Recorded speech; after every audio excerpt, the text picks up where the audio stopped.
Do it live, doesn't matter. Welcome to the place to be reviews.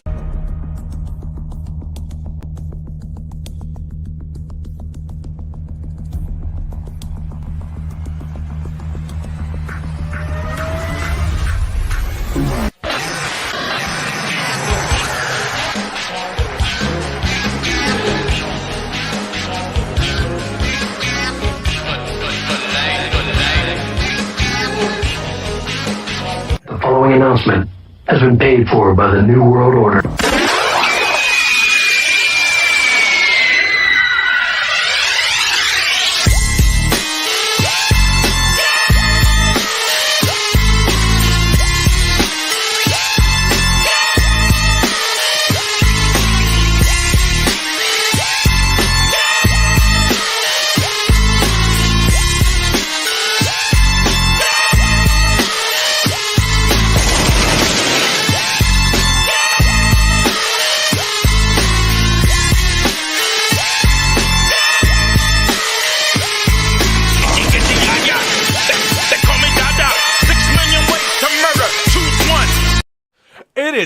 It is he, it is me, P-double-D-E, Tepwa, cooing into place to be reviews right here with all of yous, even those Orthodox Jews. L'chaim, my people, the fandom Menace people's champion here, going rogue. Man, it is 2 nights in a row. I'm doing a rogue show on the channel here. So, yeah, welcome. I didn't even bother changing the backdrop at all. I was like, fuck it, we'll do it live. It's right here.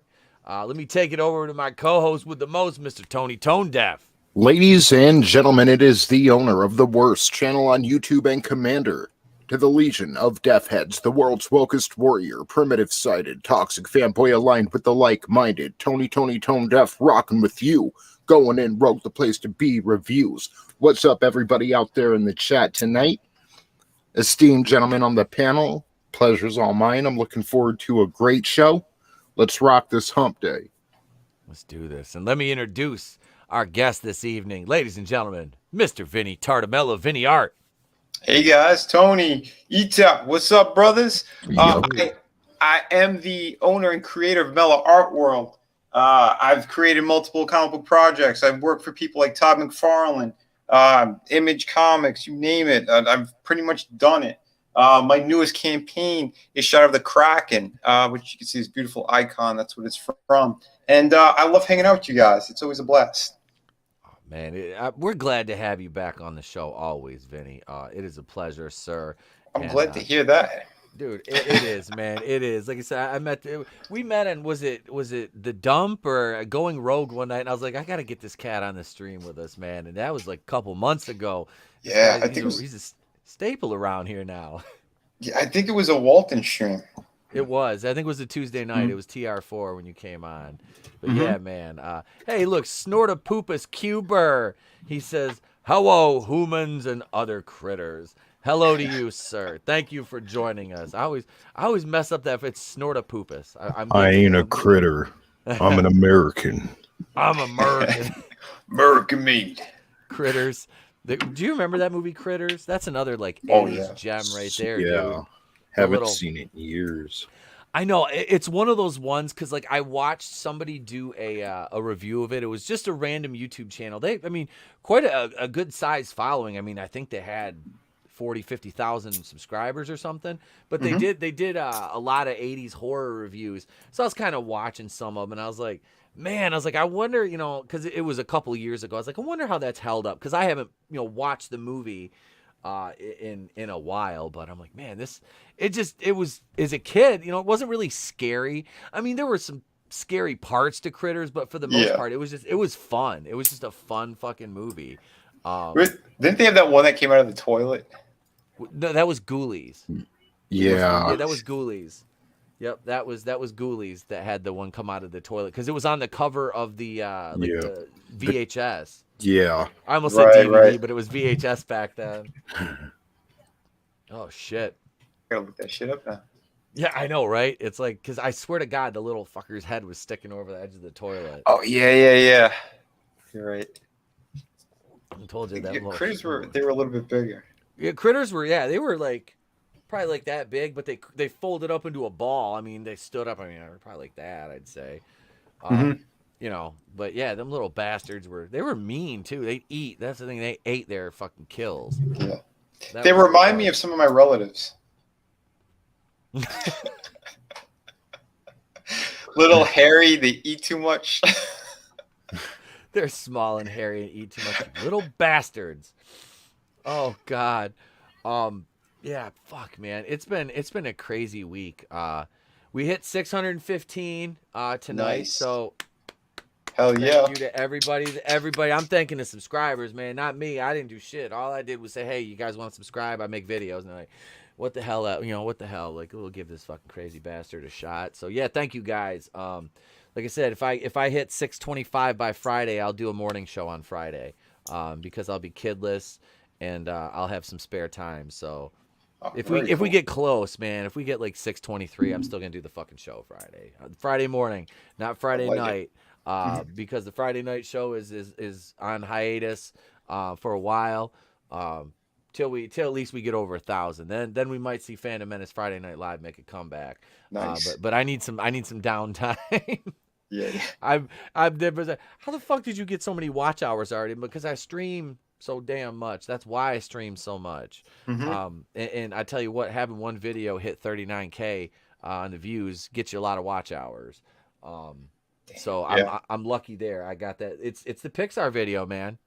It's a Pixar video. I gotta do one. I'm telling you, dude. It's what it is. What's up, Parrot Head? How you doing? Thank you.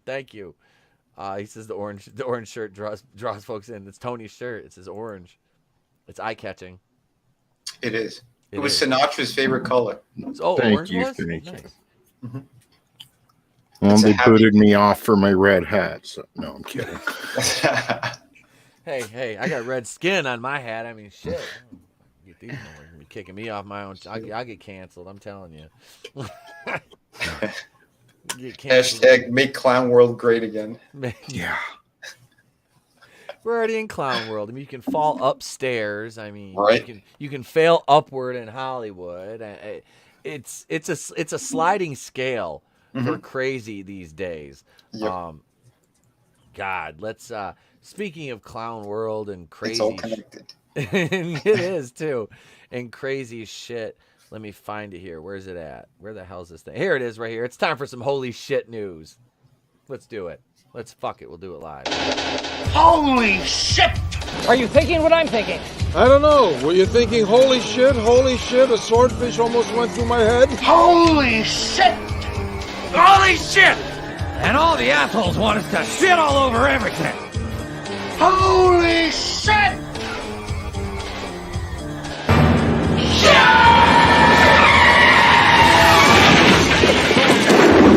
Where's the Tylenol?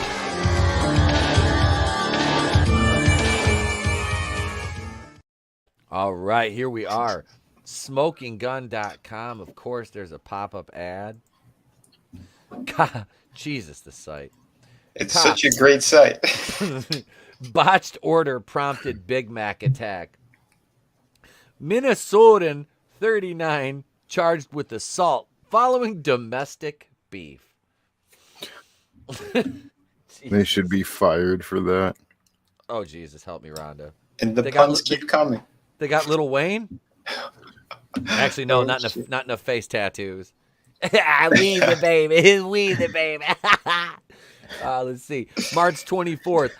Angered that the mother of his son got him a quarter pounder instead of a Big Mac from McDonald's, a Minnesota man allegedly argued with the woman before throwing her to the ground and then swiping the money from the victim's purse.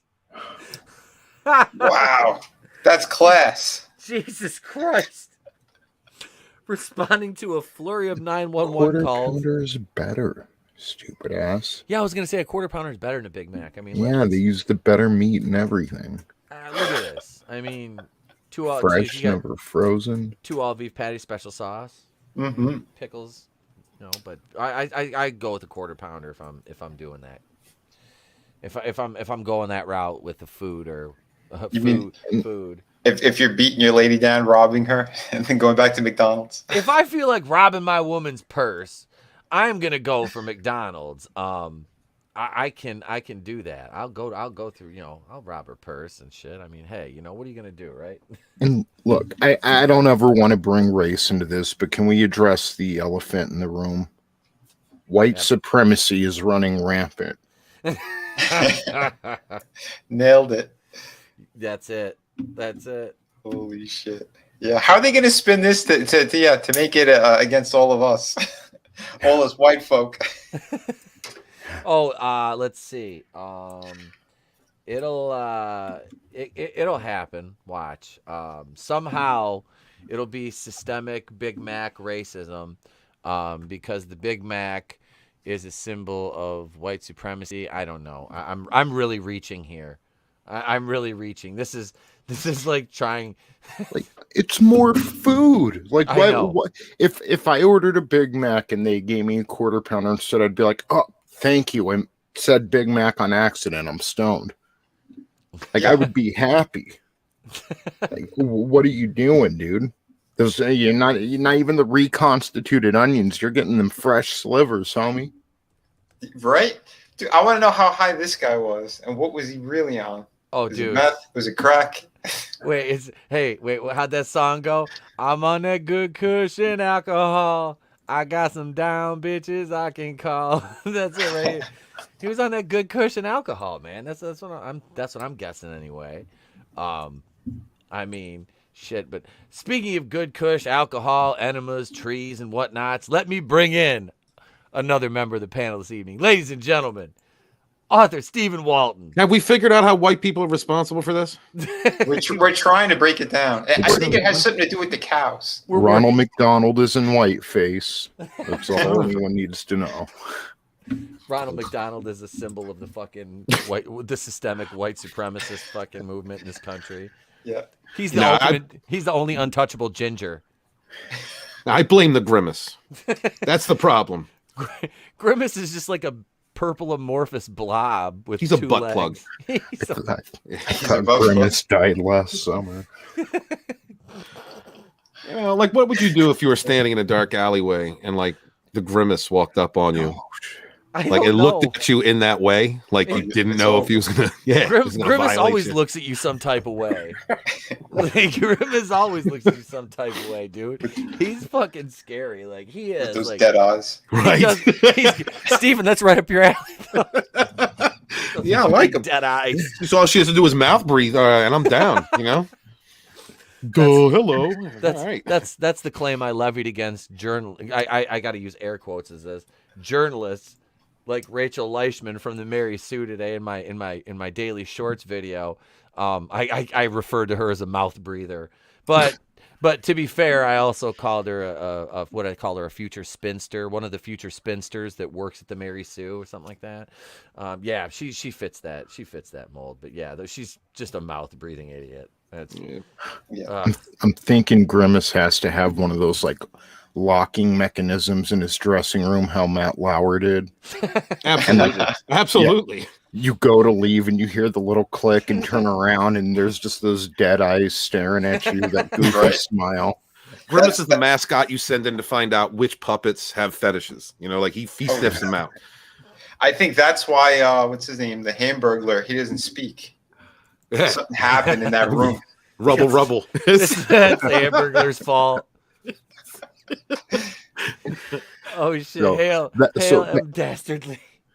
Point is, this is how we can blame whiteness. The Hamburglar did it. Yeah. Yes. He was white. It was the Hamburger. Yep, he is too. And he blamed this guy was a patsy. This guy. Dude, Little Wayne from fucking 1994 was nothing but a patsy for this. Yeah, guy. he was trying to stop Yep. the altercation, and yeah. Okay, Hamburglar smacked this girl, took her money, planted it on Wanye here, and pushed him on top of her. When the cops showed up, all they saw was Wanye. That's all they saw. Damn. I heard the rumor, man, that they're saying that it was a connection between the Hamburglar's sister. Guess who that is? Who's that? Wendys.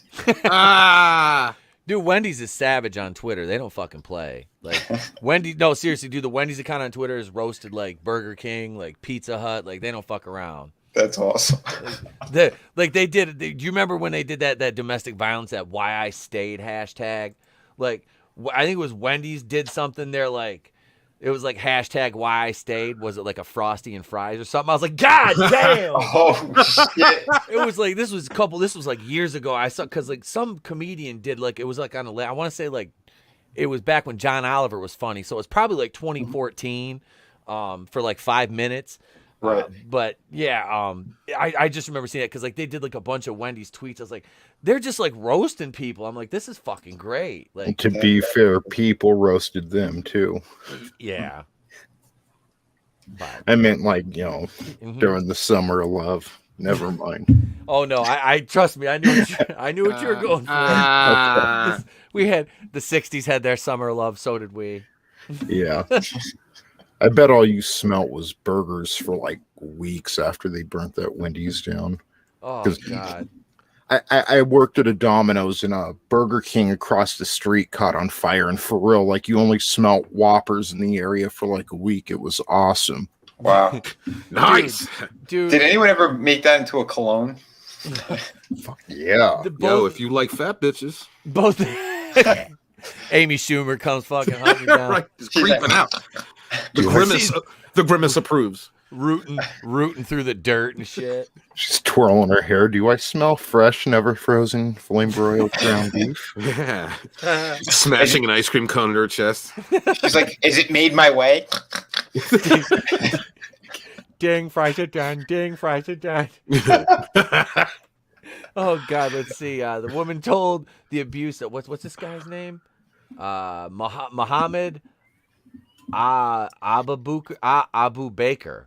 Muhammad Abu Baker, a Minneapolis resident with a lengthy rap sheet.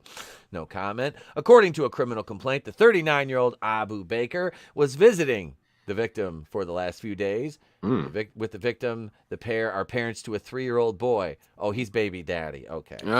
He's taking her out. He's balling out, taking her out to McDonald's. Yeah, instant drama. Yeah. Yep. And they actually went in the restaurant. Like, they're not just like normal people going through the drive-thru. Yeah, this was a special occasion. Yeah, fucking, you get whatever you want, baby. You can even supersize that shit. Pinkies up, bitch. Pinkies up. Get that extra special sauce. The woman told police, "I want my Szechuan sauce, Morty. I want that fucking Szechuan sauce. I don't care if it takes 99 years, Morty. I want that fucking sauce." The woman told police that Abu Baker was upset because she got him a quarter pounder instead of a Big Mac from McDonald's. An argument ensued, and Abu Baker allegedly threw her to the ground against the dresser. The woman said that her son was in the room and was screaming while this occurred. Oh shit! Well, I mean, he's got to learn what it means when you love your special sauces. You know, I'm that Big Mac sauce. The quarter pounder don't have that shit. Nope.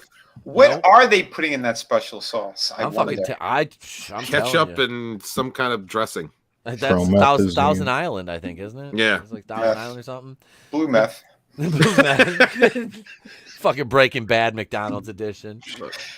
Yeah, the Heisenberg special. He's like, look, man, crack was supposed to be for the crackers. The meth. Who's claiming the meth now, huh? That man did not want onions. He wanted special sauce, and he had to let a bitch know. Just, what it is. Jeez. The victim said that after Abu Baker, pictured above, went into the kitchen and removed money from her purse, she confronted him and sprayed him with a can of mace, which was actually hornet spray. Wow. Abu Baker fled the home but was subsequently apprehended and charged with a pair of misdemeanor domestic assault counts. His rap sheet includes convictions for aggravated robbery, receiving stolen property, domestic assault, disorderly conduct, driving with a suspended license, marijuana possession, and providing a false name to law enforcement. Do you think that she sprayed that with him as like a hidden message, like he has a little stinger? Probably. You know, I could see that happening. I mean, she seems like she's not taking no shit. So yeah, but she can't take an order. No, she can't take that either. Yeah, she might work there as good as she took that fucking order. You know, shit. Shots Here we go. fired. Did we talk about meth yet? I think one of us mentioned meth. Well, Just a bit. Here we go. All right, whose ears perked up in the chat? Come on. Cops. Louisianan claimed meth stash was salt to treat his ingrown toe. What? More white supremacy. What? Jeez. Wow. This is all what I saw a meth headline. I'm like, oh, this is gonna be some white people shit. All right, let's see how crazy it gets. The dead giveaway right there. Ronald McDonald is still on the screen. Right. Just saying. And he's pushing it out there too, and he's like, "Hey, look at this!" Like he's like, he's ready to go. You know, when you hear meth is like that's a white people drug. I automatically think white people should. Yeah. Meth. You know, that's Heisen McDonald. Yep, I do, man. It's especially because like a couple years ago, it's funny. The DNR was going around warning people. Like me and my dad were out cutting wood, and they're like, "Hey, you guys might just be careful if you see any cabins or any cars or vans parked out here."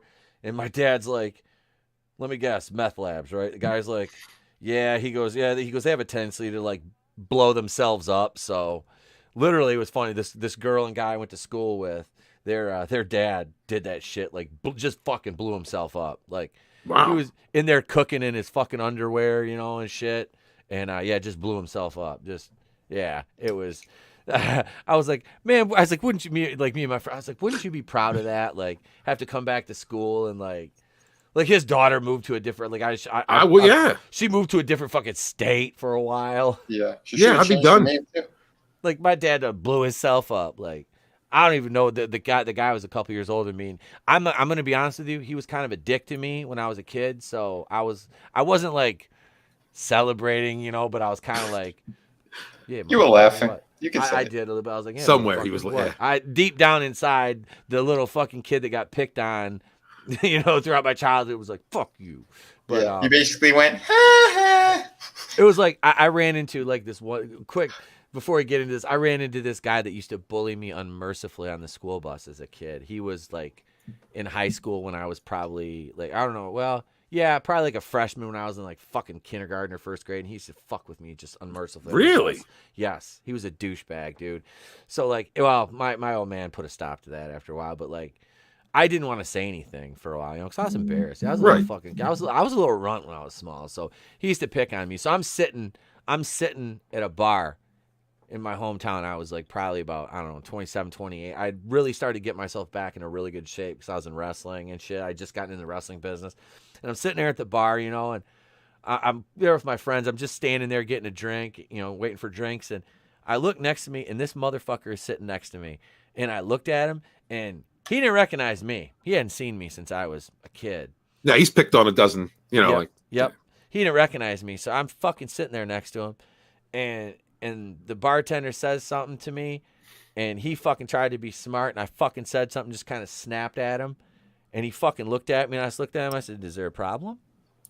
just calm as fuck, and he looked, and he put his fucking head down. No, I'm like, fuck yeah, you know. I was like, I didn't even have to say like, I didn't even have to give him like, you know who I am. Yeah, nope.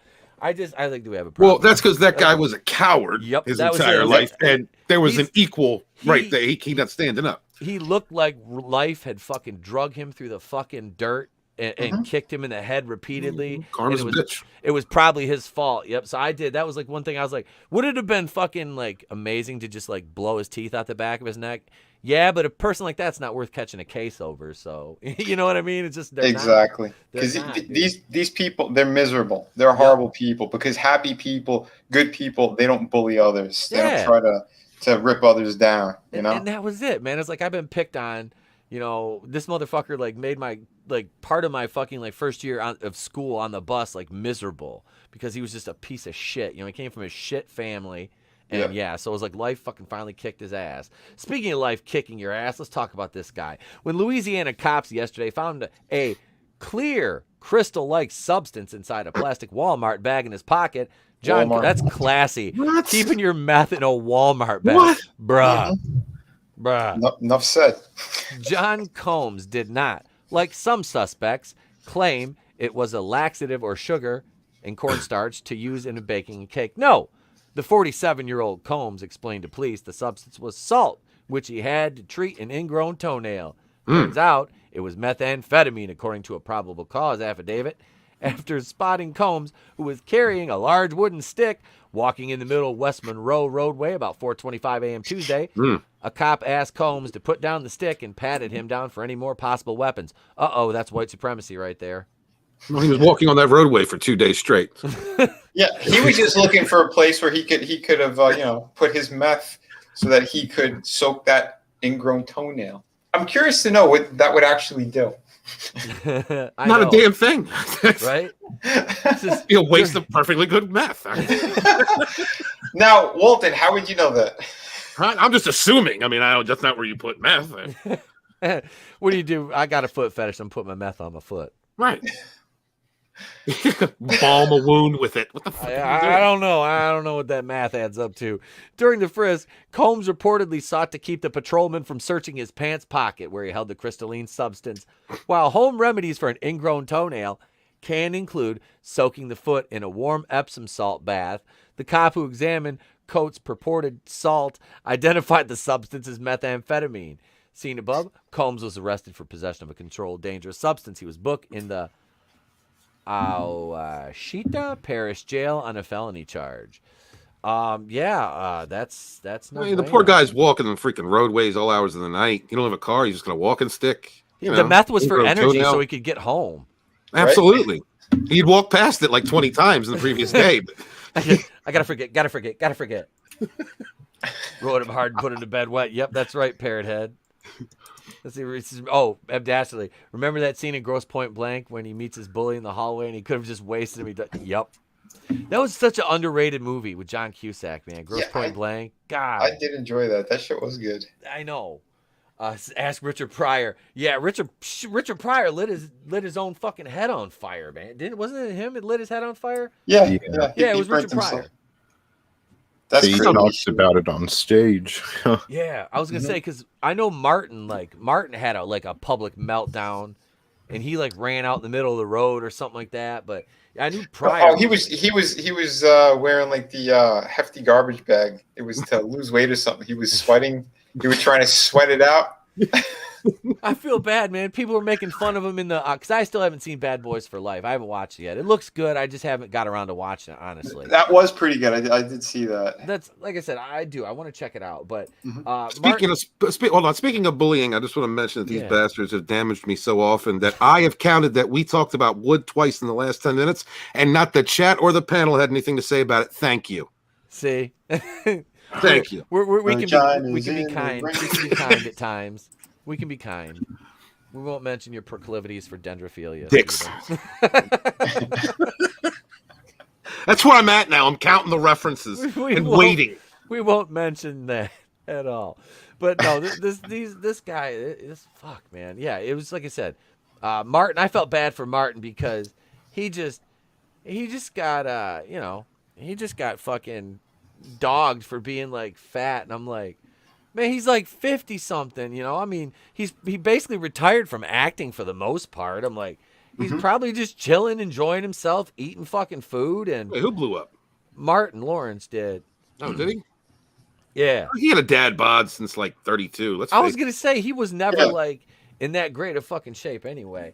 Let's see here. Let's go over to the last holy shit news story. He looked normal. I didn't see any big problems with that. Nah, he looked like an average dude, honestly. Yeah. Bond denied for felon who attacked a 12-year-old boy.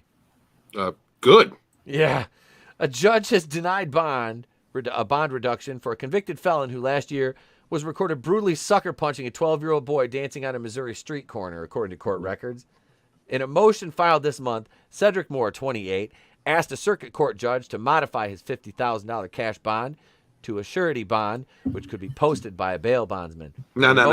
Screw that guy. Put him in a 23-1 with a very aggressive, bigger male. Yeah, I'd be a hypocrite if I didn't say I like him. Anakin's my favorite Star Wars character. So this is after felling the child with a roundhouse punch to the head. The 205-pound Moore fled in an SUV driven by another individual. Moore was arrested a week after the unprovoked July 3rd attack and has been behind bars since. Do you guys want? Should we see the kid? Oh wait, it's a little white kid, right? Yep, let's see it. Well, he's a little weird though. Maybe he just thought he was Asian. I'm gonna mute it. Like I wouldn't try and touch him or anything. You know? Yeah, don't try to touch a 12-year-old waltzing. Holy Stick shit. to your Is he trees. cosplaying as Ezra Miller's I was gonna say, is he going as Ezra Miller? I mean, okay, so like right here, dude, this kid is obviously down. I mean, he's chilling with he's with two black guys hanging out here. Yeah. He's accepted, you know, it's not like he's like just down. See, this guy just rolls up. Etep said Okay. he's accepted. He's accepted, right? Look at this bitch. What the fuck? See, that's Holy hell. Almost his boy tried. Yep. you got to go for the back of the head. Like, no, I'm kidding. Right. Yeah, that dude needs his ass kicked a few times. Oh, yeah. That's I mean, no, fine. anybody. I don't That's care fine. what color the kid. I don't care who it is, girl, No, boy, whatever. Nah, you don't. What was that for? What the fuck was he? He wasn't hurting anybody. Jesus. Like the kid was sitting there dancing and shit. Like The only thing that kid is guilty of is bad dancing, skinny jeans, and a horrible haircut. That's it. That's not worth beating this kid up for. at first, I thought he was a lesbian. Yeah, I checked the fingers. Wait. They didn't match. Did you see him on Batwoman? It was the haircut. It was the haircut. He had that lesbian side shave going. I don't know. We love lesbians. We do. Just wanted to say that. I endorse lesbian I'm supremacy. 12 years old. That's sad. That's really sad. Fuck yeah, it is. Listen, that also comes from that it's the idea, and it's been going on for like 10 years on and off. It didn't start off with Punch and Nazi. It was something else. It was what the hell was it? knockout game. The knockout game. Yeah. Yeah. You know, and it's that's always been kind of racially. That's been a kind of a racial thing, and the Punch and Nazi thing is a racial thing because whenever they say Nazi, they point to a white dude. Yep. Like that's just a part. That's been made to become a part of accepted culture within certain segments of the population, and that's disgusting. Well, all I need to say is 3 stories, and it's all 3 is white supremacy stories. It's See? just unbelievable. Every one of them. Unbelievable. Every one of them. All Was of them. Ronald in that? Was there a Ronald ad? Was he? He was. I think he was. No, he was. Oh my I god. think he was. He turned into Where's Waldo? Well, now we're looking for Ronald everywhere, and his meth. Oh damn! Better bring me that Big Mac, bitch. We're gonna take that's fucking. Sheer fucking hubris. We're gonna take a quick break and come right back because we're gonna go over to the marysue.com, one of my favorite websites. We're gonna talk about the article in full that I did on my daily short today. If you haven't seen it, be sure to check that out. But we'll be right back. I'll have the article and we'll talk some more and probably talk about Steven and his never mind. No.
All right, we are here on the marysue.com, but before we get into this shit show that they try to pass off as journalism, let me click off this damn ad again here. Let me acknowledge the chat.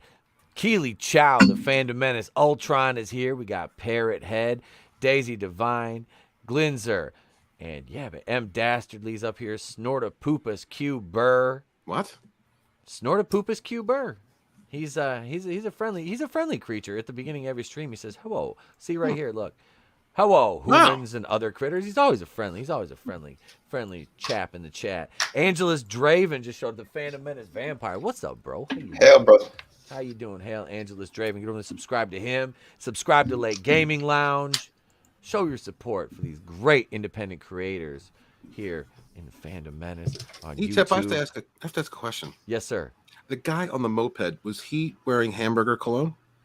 That was that Burger King. Ah, that was that double Whopper with cheese. That was that double Whopper with cheese cologne. I want to see something mind blowing. I want to see the king take off his helmet and you see that it's Ronald. It's like Vince McMahon back in the day. It was me, Austin. It's Ronald McDonald. It was me. It was me all along. Would he laugh though in between? Probably. Yeah. I imagine he has a creepy fucking laugh too. I mean, he is a clown after all, so hangs out with the grimace. He's in the fucking Hamburglar. And Pennywise. They've all got records. I guarantee it. They've all got records. Well, they work at McDonald's. Yeah, there's a reason. I will never stop thinking about Sam and Bucky rolling in a field together on Falcon and Winter Soldier. Man. They straight up had an Anakin Padme moment by Rachel Leishman. Why do they always have to take it to butt sex? One of my favorite heifers from the Mary Sue. What? My favorite fucking Holstein. I didn't know Joss Whedon came in and directed that episode. Unbelievable. This crazy bitch. We'll go over her Twitter in a minute. Were they really rolling in a field? Oh yeah, when Sam saved Bucky from the side of the truck after Bucky got beat down by the multi-ethnic ginger with freckles from Solo, who was in this. And so she's one of the flag smashers. Okay, was it like a man roll and they got off each other, or was it like a friend roll and there was like kind of like a hashtag no homo moment? It was kind of it almost looked like a no homo moment to me. Okay, all right. It was like the way, but I mean, this still is this pretty much just like, I mean, it's Anakin and Padme. You can just take their heads and it'd be indistinguishable. Fans of Sam Wilson and I can't do it. Fans of Sam Wilson and Bucky Barnes probably know all about the shipping that exists online for these two characters. No, they don't. No, it was Cap and Bucky. Yeah, like nobody knows. No normal people. No, just you. No normal people. No. But the more we get into Falcon and the Winter Soldier, the more I just want Sam and Bucky to kiss. And like, can you blame me? Yes, I can. Yes. Please keep your strange weirdness out of our entertainment. Keep your butt sex out of our Disney. Thank you. In the second episode of the series, we got Bucky and Sam finally reuniting. And honestly, I would watch an entire series of the two of them stuck in fanfic trope situations and falling in love over and over again. Give me that remake of Groundhog Day. Oh my God. Okay. Break after each sentence. Number one, Groundhog Day is a masterpiece. They don't need to touch that. Number two, good guy Bucky is a little boring. Maybe a little butt sex would help make his character. No, I'm kidding. Tony, that's not a perfect movie. Please tell me where there was a gay couple in Groundhog's Day. There I go with my bigotry. And you're denounce white supremacy now. You need to denounce white supremacy right now. I heard after that role that Sam and Bucky, they both looked over at a tree. Walton, are we getting you there? Oh, yeah. Vinny Tartamella, the limp-wristed comic. Thank you, buddy. Thank you so much. We're talking about the Winter Soldier. Yeah, we're talking about that. Yeah. And he was in Padme's position. Yep. Vinny, did you feel a certain way when they were rolling around in the grass? Look at. Yeah, I was like, oh my God, Walton's gonna love this. So, there's daisies, there's trees around. Wow. I know the scene that you're looking at. You're like, oh my God, yeah. That knot looks so good. Is Bucky a Disney princess now? Well, wait. Who's the femme? I mean, I'm looking at Sam. Sam's the bottom here. Really? I think Sam would go and get the Big Mac. I don't know though. Bucky's got that arm. If you're thinking about Anakin and Padme, though, that would be Padme. You know. on top of Anakin. Yeah. Right. In that scene after they got done rolling around. So I mean, they it's really- Sam that doesn't trust senators. Right. And don't forget, Sam's the one who saved Bucky. True. So he's the top. that's the dominant. Yeah, it's the top. I don't know. Bucky's really looking longingly. Like they caught He the right is. frame for this gayness. This. Yeah. It's like right when the tips touched. Yeah. Oh, God. Docking procedure. Oh God, that's like that episode of The Office where Dwight's like, "How do you know which penis opens up and accepts the other one before two gay men have sex? How do you know?" And Toby's just sitting there looking. I'm like, "What?" Ah, two silkworms making love. I'm dilated. Oh, never mind. First, Bucky and Sam are fighting flag smashers. I'm glad I pronounced that right. And in doing so, Bucky is holding on to a truck and almost hitting the ground. Sam, using his falcon wings, flies to grab Bucky, and the two of them crash land in a field where they roll like Padme and Anakin in Attack of the Clones. Now, you see, this is the thing, right? When you're just, most of that paragraph was fine. And then all of a sudden the bias comes in. Yep. What sex? Like, no. Well, they missed a great opportunity to say Sam's wings opened up like an angel, Right. to save Bucky and caress him in his arms as they rolled into. I mean, come on, they can't even come up with it the right way, and they're talking about fan fiction. They got no talent, not even to write this article. Here's a good one. Frankie knows. Hail to you, sir. He says, the winter soldier becomes the springtime soldier. Hey. Glinzer, they want Gay Hog Day? Yeah. Yeah. Do they? Is that what they want? Well, that's what Tony wants now. He's not a bigot anymore. He's not. Yeah. That's it. Well, look, hey, it's just Gay! I don't know. They're just Chris like Evans and Oscar Isaac. Chris Evans. Like, I don't mind. I don't mind some gays in my entertainment. You can I sprinkle don't the gays in, a little bit here and there. But look, why do you have to project your weirdness into something that's for everybody? This is for kids watch this, right? Is this rated for kids? Or is this rated for adults? I was wondering if you were gonna say force feed us gays. I was like, that's a bad choice of words. I was not gonna go there. That's a bold move. Let's see if it pays off for him, Cotton. This is basically like right here. This next image I'm going to show you is basically what they're doing with the agenda to us, the viewers. That's good! That's basically it right there.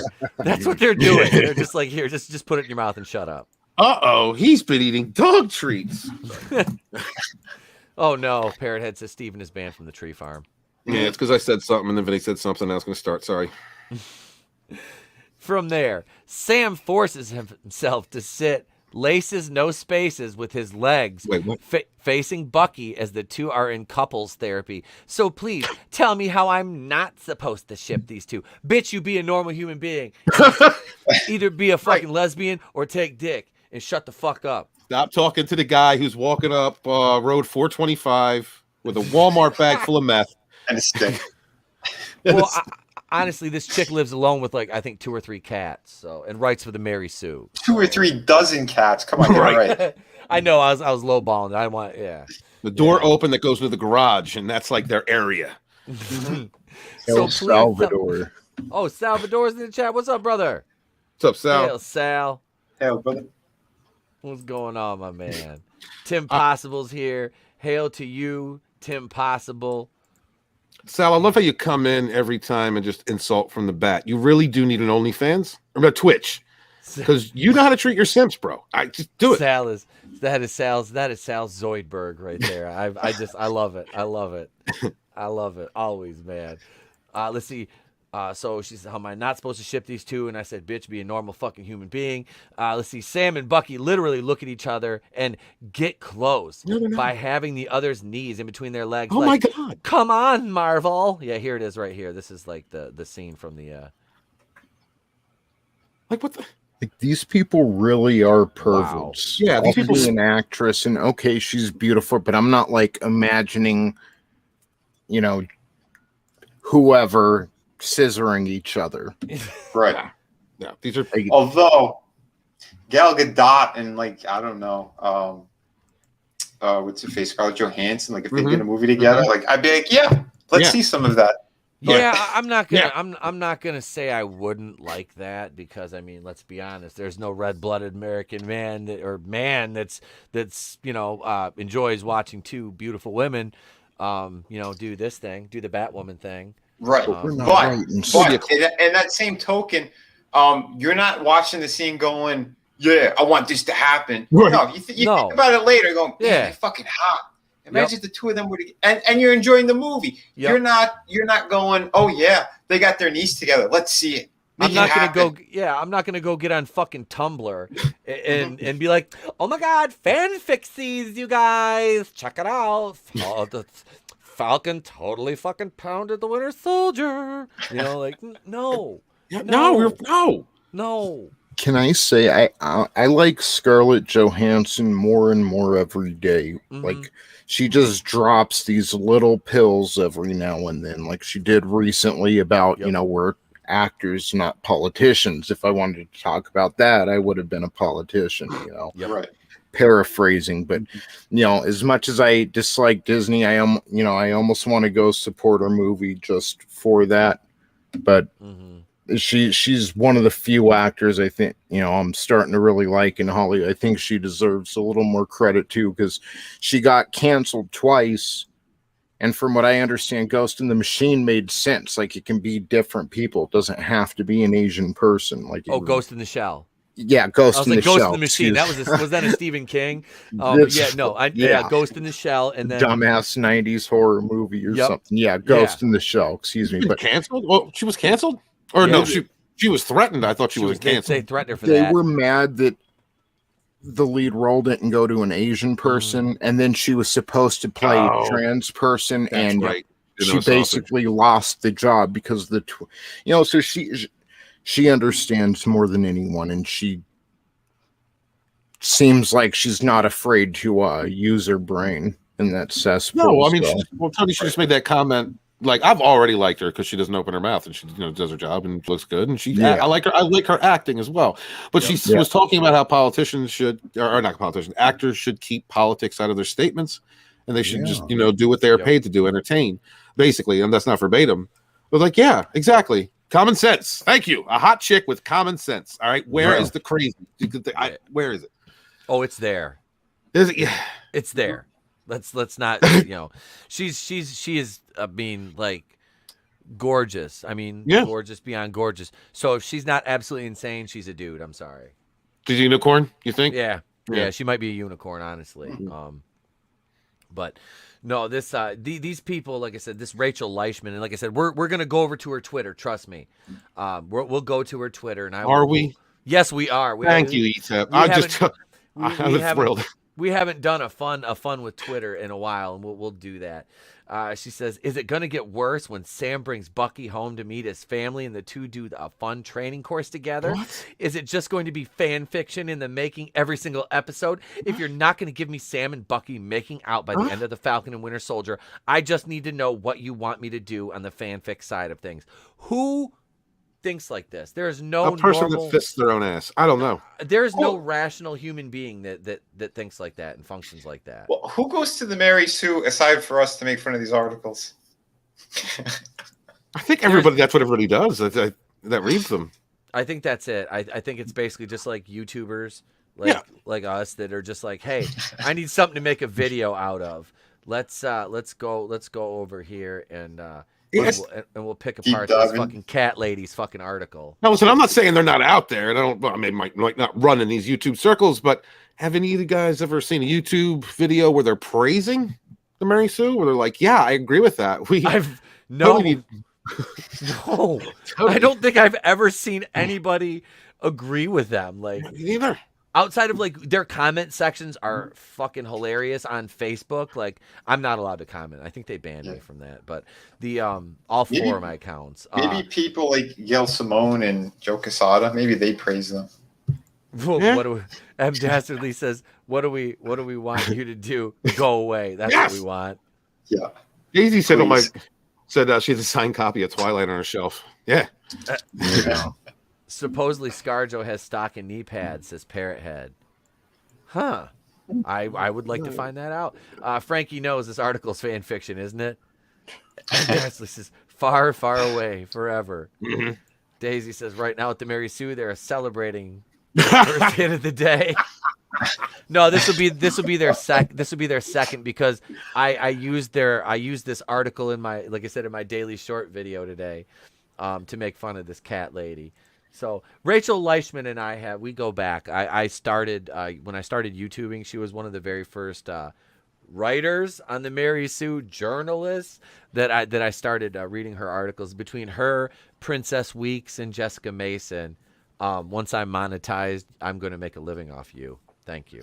Nice. Thank you. I will tell you that right now. I will archive your shit and I will make a living off you. I guarantee you that. Is it going to get worse? Okay, so we went through that. Let's see. Because I'm like already preparing to write that field scene over and over again just for my heart to feel better about Sam and Bucky's relationship. Oh my God. Oh my Godsies. So, did she masturbate before or after she wrote this article? Probably during. She's like hitting the keys like, Sam and Bucky in the field. Oh my God. Is this chick? Is this a chick? Like more than a chick? Is this nope? She's a woman. She's a woman. Is she a lesbian? She on her Twitter she talks about wanting to have kids, but that doesn't mean anything anymore. She has her pronouns in her bio, but we're gonna get to that. We're almost done with the article. Okay, all right. I just gotta know who this is. I mean, because Don't jump the gun. Yep. I will my show you. bad. Yeah. Trust me. There's a payoff. Right. Because like I'm already preparing to write that. Oh God. And I've never seen two platonic besties roll in a field together and land on top of each other just for the fun of it. But what do I know? I know a lot of fanfic tropes, and I know that is something I've read in fanfic time and time again. You never want to be in this person's basement. Here's the fucking some of the tweets, okay? This is literally them. Get your shit together, Sam, Bucky. They're together, but they're not together, but they could be together. They're stupid. I can't. This is gay. Mm-hmm. So what about Tango and Cash? I never hear anything about Tango and Cash. Can you go ship them for a little while? Oh, because they're ultra gay. We know that. Right. Kurt Russell, I'm not gonna lie. He took it in the tail, you know what I mean? I was like, yeah, I'm the Italian stallion. And Kurt was like, what? And I was like, bang. Hey, you took it like Apollo. I would be super offended if they weren't like macho gay to where in that basement scene, they just took them all. You know what I mean? Oh, shit. Yeah. Look at those falcon wings. Woo, they're so falcon hot. Oh, God. Parrot head.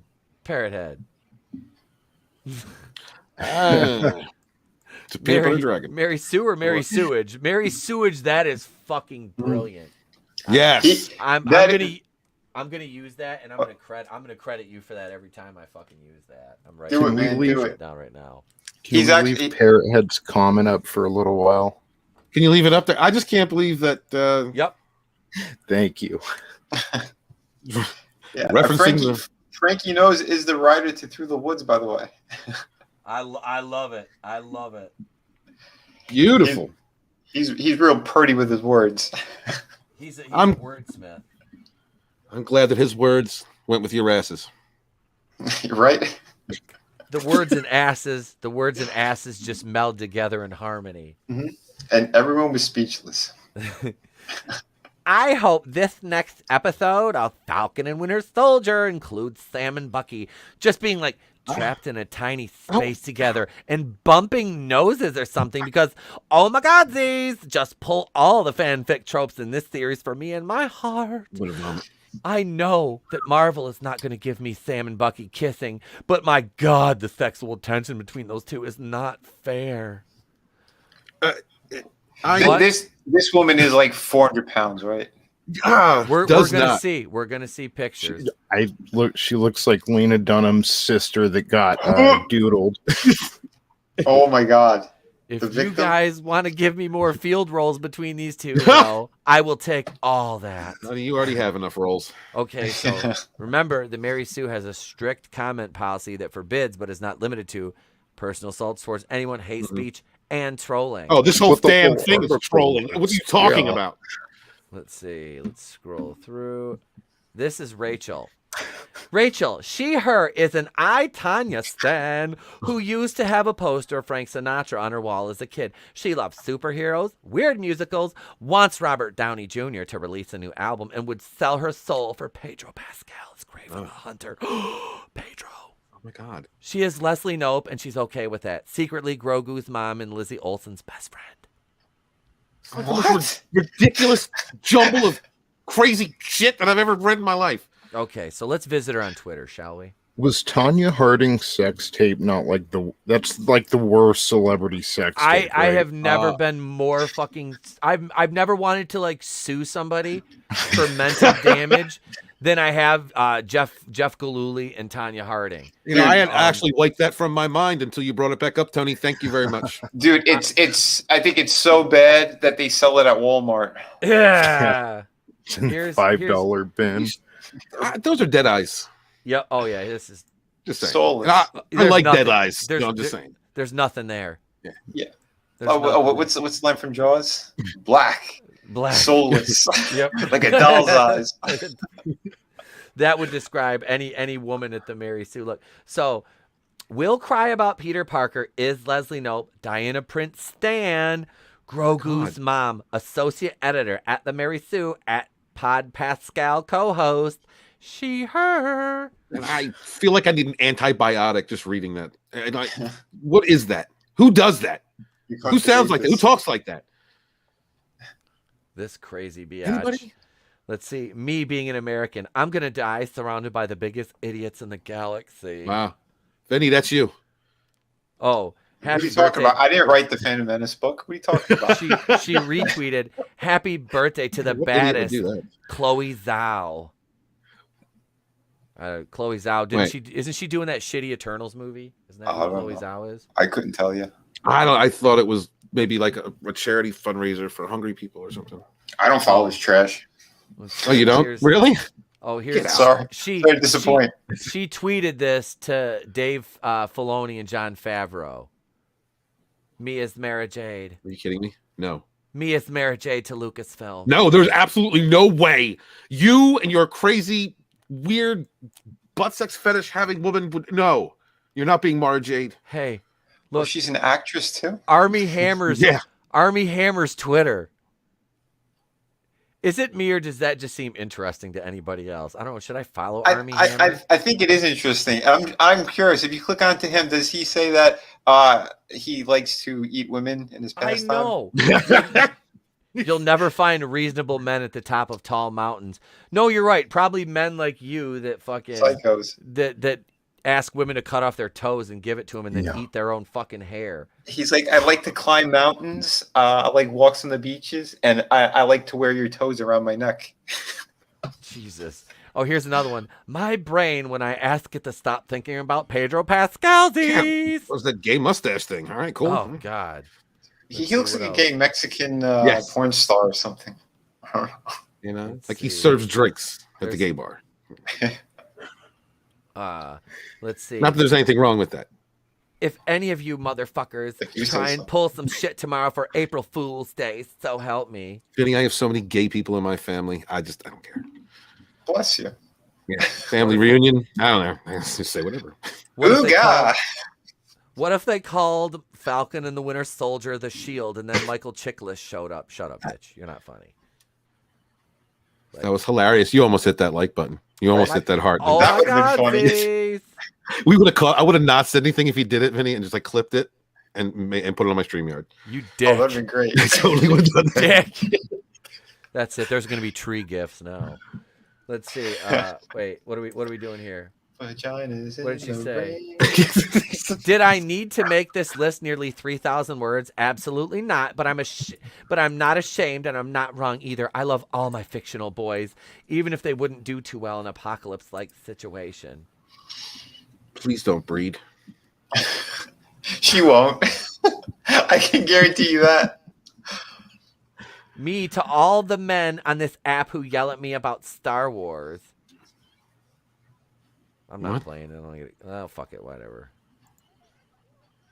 Yeah, you didn't change the sound. Don't worry about it. Ugh. I think their best attributes are visual anyway. Yeah. Yeah, I'd say so. Let's Yeah. see. How fucking stupid is this motherfucker? Talking about Ben Shapiro. Look at that. She is throwing hate towards Jews. This woman needs to be canceled tonight. I think Yes. I think she might be one though. Just I'm the not sentence. Sure. So it's like Jew on Jew crime if it is. So Right. I mean, is it really? It kind of cancels out. Is that even worse though? Oh, okay, that's cool. In that I would community? say it's worse. We'll just handle it in house. It's like in house business. Right. It's like we got Hey, this. Hang on a second. Hold on a second. Isn't that what Gina got in trouble for? Because she said that the Jews ratted out the other Jews, and what happened? She got canceled for it. So I think technically this woman should be canceled as well. Oh, I would love it if Rachel Leigh Agree. was canceled. It would be great. Oh, come on. He went to Harvard Law School, but she Yeah. writes for the Mary Sue guys. And she called him, a stupid mother effer. Like that's the best she could come up with. You Yep. didn't even capitalize your sentence. No. She tweets like she's like 15 years old too. That's the thing. Most of the dead eyes. Here it is. Have you guys? Oh, we should listen to her podcast live. Pascal Pod. Have you guys listened to the latest episodes of at Pod Pascal yet? No? Well, here's a little incentive. I will yell about how much I love at Pedro Pascal as Javier Pena for the majority of it. Oh yeah, I want to hear. Fuck is an episode Z? I don't know. Episodes. Let's see what else we got here. What is this? Nature doesn't exclude anyone. Okay, cool. All right, cool. That's nature. Happy Trans Day of Visibility. Okay, so cool. We're doing that. Nerdist. Virtue signaling. Are you a part of that community? No. I don't Okay, think you're she virtue is. signaling. Got it. Right. She has her pronouns though. Same energy. Same energy. What? The hell am I looking at? What? That was the alien from Attack Yeah. of the Clones that Obi-Wan talked to in the diner. With the Yes, mustache. yeah, He inexplicably had a fucking mustache. She shipped to them that afternoon. Yep. Oh, here she is cosplaying. Nobody. My dumbass dressing up like scary Carrie Fisher or Grogu. I threw up in my mouth a little just Oh no, here's her as Grogu. I mean, wow. She is that's something else. I mean, She looks like the potato sack that he's wearing. some women are naturally beautiful and don't need makeup. You know, she's not. Why one. won't you let there She's be not one of them. carnage? Venom is a good boy. Don't you dare tweet about carnage, you bitch. I'll bust you in the mouth. Telling you she's Lena Dunham's little sister. Carnage and Venom are getting it on their head right now, Etep. Oh, damn it. Finally, my time as the family Diana Prince Stan has come. What? What? What Just is click on that photo of Gal Gadot just out of curiosity. Not that one, the next one. the bigger one? Yeah, it won't move. All right. Not bad. Sorry. I need a palate cleanser. You got a break. A palate cleanser.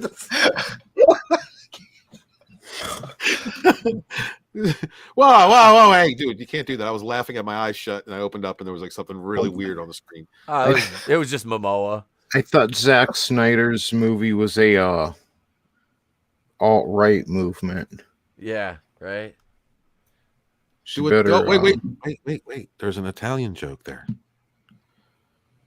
Oh, the second one, but only when the moon hits your eye like a big pizza pie. I don't get it. Do Italians get the vaccine like this or like this? Wow. Wow, that is hate towards Italians. That's Yes. worse than Nintendo. Yeah. Look at this shit. Dude, Vinny, yeah. Vinny. Gotta cancel her. Like tonight. She's going after Jews and Italians now. Unbelievable. I mean, that's like harassment, you know? That's a meme. Is her first name really Adolf? Come on. Yeah. Hey, I gotta be honest though, but is there like already a bunch of Italians in the comments on that going, hey oh? I don't know. I'm just asking. No, it looks like there's only one comment and it's herself. Yeah, that's a hell of a look at that, man. I mean, it's Ew, 22 wait. right. Hey, let's see what the comment is here. I will let you know for sure once we get some vaccines over here. Ha ha. Oh my God. Even the Oh people my who God, comment on please. her page like sound retarded. Yeah, well, I mean, they're all just gaping mouth open. Let's see what else we got here. Let's see. The thing about my favorite color purple is Holy I'm shit, gonna make a purple forehead. lightsaber someday. What is that forehead? Hold on. What is that head? What is that freaking skull I am looking? Oh my. I don't know. I think the cat's about to shit on it anyway. Make it prettier. Oh, Where do man. you think she got her mascara from in the other photo? She almost looks like a pop. She's a Funko Pop. A giant head. That's fucking Easter Island. Oh, here she is. Don't mind me, just being a person today. She's got the same potato head that Brie Larson has. She looks like the girl from Cobra Kai from the neck up. Or- Like Tori, she's got a big Look- head. Or But credit she hold had on. cleavage. Tony's right. He goes, look at that photo. Wait, Her look, head there's- is perfectly in line with the rest of those pops. Hey, there's Funko Pops. Yep, it's perfect. It's perfect. Oh my They're god. all the same size. It's like an Animorphs. I'm gonna fucking meme. I'm gonna meme this shit. I'm gonna turn it into a fucking Animorphs poster. Do it, but leave the cleavage. Brother. Leave the cleavage. God damn it, Steven. She didn't even have cleavage. They're so spaced out and like fucking. Oh yeah. You call them That's- oddballs. That's a bra. you- That's a bra working. You Its call them magic. oddballs, really? Let's What? see. You calling them oddballs? You know? Here it is right here. Thinking about my high school and college crushes and how they're happily in relationships and not thinking about me. When will I be free from this hell? What? Oh, this will be fun. I don't know, dude. I'm happily in a relationship and I still think about my high school crushes all the time. Wow, he doesn't get laid. Thankfully, I'm blissfully ignorant to my former crush's life. This is Benji Malafor. Gender fluid, poly, elf prince. A soul whose intentions are good. No turfs, no swerves. Death to capitalism. BLM. Abolish the police. No more presidents. Holy shit. Wow. I think you found the winner of the night. Yeah. I mean, I might actually have to follow this one. I don't even understand it. This is a rabbit hole I'm not willing to go down right now. I mean, Wow. how Oh, old is God. she? By any She's, chance, do you know? I think she's in her 20s, late 20s. Early, maybe. late? Late Now, 20s by your or- late 20s, you've grown out of a lot of these comments. A Oh, hell yeah. of a lot of. Me looking at all these weird ass Star Wars theories. That's your Star Wars. I mean, I don't want it. Okay, That's don't- all you. Did she retweet her own tweet? Because this showed up a little while ago. I think so. Let's That's the see. equivalent to smelling your own farts. Oh, Is it? the longer I hear people Leaking yelling your own about pussy. Antifa, the more I realize how horribly educated our educational system has failed some of these Republicans. Wait, what? So you are either a complete moron or a propagandist. She's a fucking idiot. Yeah, I'm bordering on idiot. Here's another one. Through tears, like, does she not understand? I like capitalize my shit. Like, I know how to properly like write English, though. I mean, this bitch is a journalist. You are grammar shaming right now. I'm grammar shaming. I guess that's white supremacist behavior, like though too. It is. Through Just how tears, she likes it. through tears. I'm not even kidding. I cry at least once a day at this point. And she retweets, how do adults do multiple things every day? Aren't you so tired? Who the fuck are these people? Like, dude, Well- can you imagine like our parents' generation looking at these people and just being like, holy fucking shit. Like, No, our parents would have kicked our ass. I know. Tell me about it. Had us man up or woman up or Oh my God. grow up. Dude, how do people do what the? Well, I'll tell you one thing. They aren't living on Twitter. That's how they No. get shit done. Yeah, She- you don't think fairy elf hashtag this and that lives on Twitter? Dude, she tweets so much every day. It's ridiculous. Hold Like, on, go back up. Was that an She Ewok? looks like an Oompa Loompa. Is that an Ewok? It might as well be, Steven. It might as well. Look at her Holy fucking hell. chubby little fingers. Wow. Remember the Munchie cheese? The Manchichis, yes. She looks like She's a Manchichi. she's a Munchie. Oh, God, dude. sweetheart, please, for the love of the gods, say something nice Here's or a made good in one. common sense. Just saw a guy in Brooklyn pushing a Spider-Man stroller, and I suddenly realized I'm ready to have children. Just Brooklyn. Who's she gonna kidnap and lock in their fucking She- basement to she- have this kid? She literally just said, retweeted something that said, how do adults do multiple things every day? And on the same day, you're going to fucking tweet that you want to have kids when you don't know how to do multiple things. Get the fuck Oh out yeah, of this here. is a person that does not think about moment to moment. They live in the moment. And if one moment contradicts the next moment, then they change into the next moment. Oh, but wait, hold on. You forget what we're looking at and who this person is. She wants one of those kind of little soy cuck boys so that they're the ones who are going to be pushing that stroller dressed as Spider-Man for her as she lives on Twitter. She's one of those women that would convince a gay guy to inseminate her through in vitro. And fucking, and then like her and the gay guy would live together because she'd be like, oh my God, Z's, like you would be the dad, but you wouldn't have to touch me and you could date other guys and we could just be like super awesome parents of this little fucking bundle of joy. Right. And then the gay guy would molest their child when she's not home. No, I get it. Maybe the gay guy would do it because she looks a little mannish, you know? Sorry, did I go too far? Vinny, you have said like two things, and I'm like, I want to roll with this, but I'm not doing it on air. But if we were in private, dude, we'd still be like, I don't know, 10 minutes back laughing about that shit. When you were like, that's how she likes it, I was done. I think I crossed the line. My bad. It's all good. Oh, here's another gem. I love a man who knows how to correctly wear a mask. Holy shit. No, is there a hidden message here? It's all Pedro Pascal.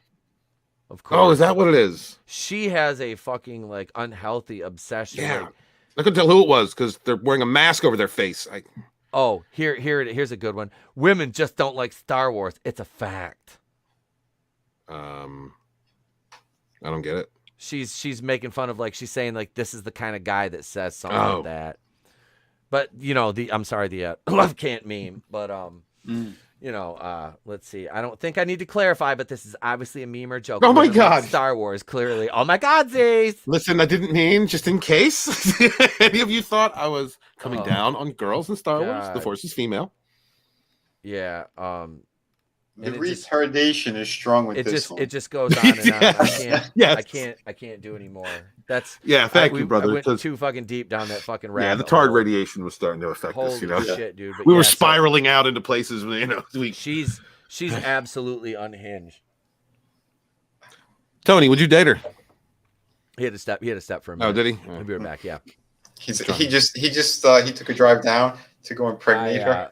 Damn right. I don't know. I'd look into those dead eyes and maybe, you know, tell her about herself. Maybe she'd like that. Be like, for me, it would be like if I was single and I was really, really, really, really, really, really depressed and like was close to ending my life, like Nicolas Cage and leaving Las Vegas. Right. And I just needed something to pull me back and realize that there was actually something worth living for.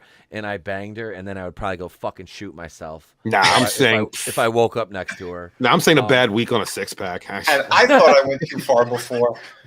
I'm just like end of life. Like if I'm like ready to drink myself to death in a fucking $25 a night fucking hotel room, that would be the kind of woman that I would probably. It's not that tragic. It's not like she has one arm and a club foot. You know. Did you see her feet? No, I don't want to. I don't want to. See? I'm scared. I'm sure her cats unfortunately have. Her cats. She's like I put them in pudding. Lick them now. Because you think. Work your way up my ham hock of a leg.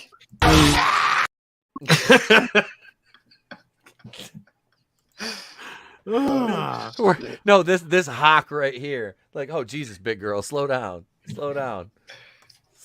girl. Hefty, not wimpy. Mm-hmm. I can't. She likes that Burger King cologne. She was the girl in the back of the moped, I think. You know what? I swear to God, the whole time we were going through those pictures, I'm thinking to myself, I don't want to make any short people jokes because I was questioning whether or not she was one of them. You know, I was like, is it she wrong? looks all smushed. Like stumpy. Yeah, she's. And listen, at one point we were going through them, and I was like, please say something really nice or something like filled with common sense that I can just be like, oh, okay, I'm allowed to feel a little bad about making fun of this person. No, she's. I don't think she's a midget. I think she's just short and stump. She's like stout. Stout. She's sturdy. She's so if she was a cheerleader, let's say, she would be a base. And I have nothing against bases because bases can be they're either like her or they're either built. And I prefer the ones that are built. I don't prefer the ones that are built like Rachel Leishman, a fucking potato. No. And yeah, that's... When I went to high school, I was friends with one of the bases, and holy crap, rock solid legs. Yep. Fantastic. Yes. And I you hear the way he said that? He's like, fantastic. Yep, I've been with bases and I've been with flyers. I prefer the bases. Yeah. But someone like this, if she was a base, oh my god, that's like I said, that's a sack of potatoes. She's just she's there. She's just that large mass that you could just pile a bunch of stuff on. There's nothing athletic or likable. Hey, dang. Oh my god. Give her a snorkel. You know, do you think she gets off on like do you think she ships commercials, like potato chip commercials and stuff like that? You know, like those actors are really hot. I just want to see them cover themselves in Doritos. Yeah, and touch balls. Doritos and fucking, it'd be like fire hot Cheetos and Doritos and some fucking Mountain Dew chip. I'm all jacked up on sugar. Yeah. Like, they need to be rolling around outside. Just like a random Pedro. Just. Oh. Hallelujah! Holy shit! Oh. This is what you get. What did you introduce us to? I don't know. I can't. Thick thighs save lives. They do. They do. But those just attached to her. It's what they're attached to. It's how you carry yourself. Yeah, and she carries herself like Mr. Potato Head and his bucket of parts with fucking 30 cats. Probably fucking. She's probably about to lose a foot from diabetes. I don't know. She's a potato neutral. No, look, like a great. Oh my god, a great attitude, a charisma, intelligence, you know what I mean? That can overcome. She's insane though. That can overcome damn near anything, as far as an attractive personality. But I don't know. It looks like she's a mouth breather. And she's definitely a mouth breather. I mean, and it's like I'm over here just trying to figure out which offensive fucking article to get next. Yeah, please do, because sometimes those mouth breathers, it's like good air conditioning on the nuts. But in her case, I wouldn't want to go near that. Yeah, find something great because Vinny's got plenty more in the tank. Let's roll. Well, this one, I definitely have one then. Let's see here. Let me go and we'll do this. Fuck it. It was fun last night. We'll do it again tonight, ladies and gentlemen. G.I. Jose, take it away for being offensive. Fuck it. Wait a minute, kids. Don't go swimming in that quarry. It's dangerous. If you have an open wound, get some dirt or kitty litter and rub it in there to stop the bleeding. You guys want to buy some gum or cotton candy or a stuffed animal? How about an inflatable mallet, huh? This is fun.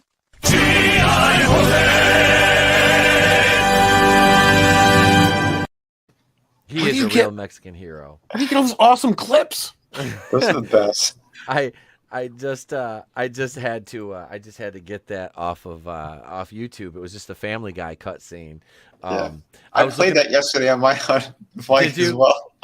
You stole it, didn't you? I love that one. I love that one. I love that fucking clip, dude. That is, I was when I was making these bumpers, I'm like, what the fuck do we need to do? I was like, yeah, I need this one. This is what I need. So here we go, right here.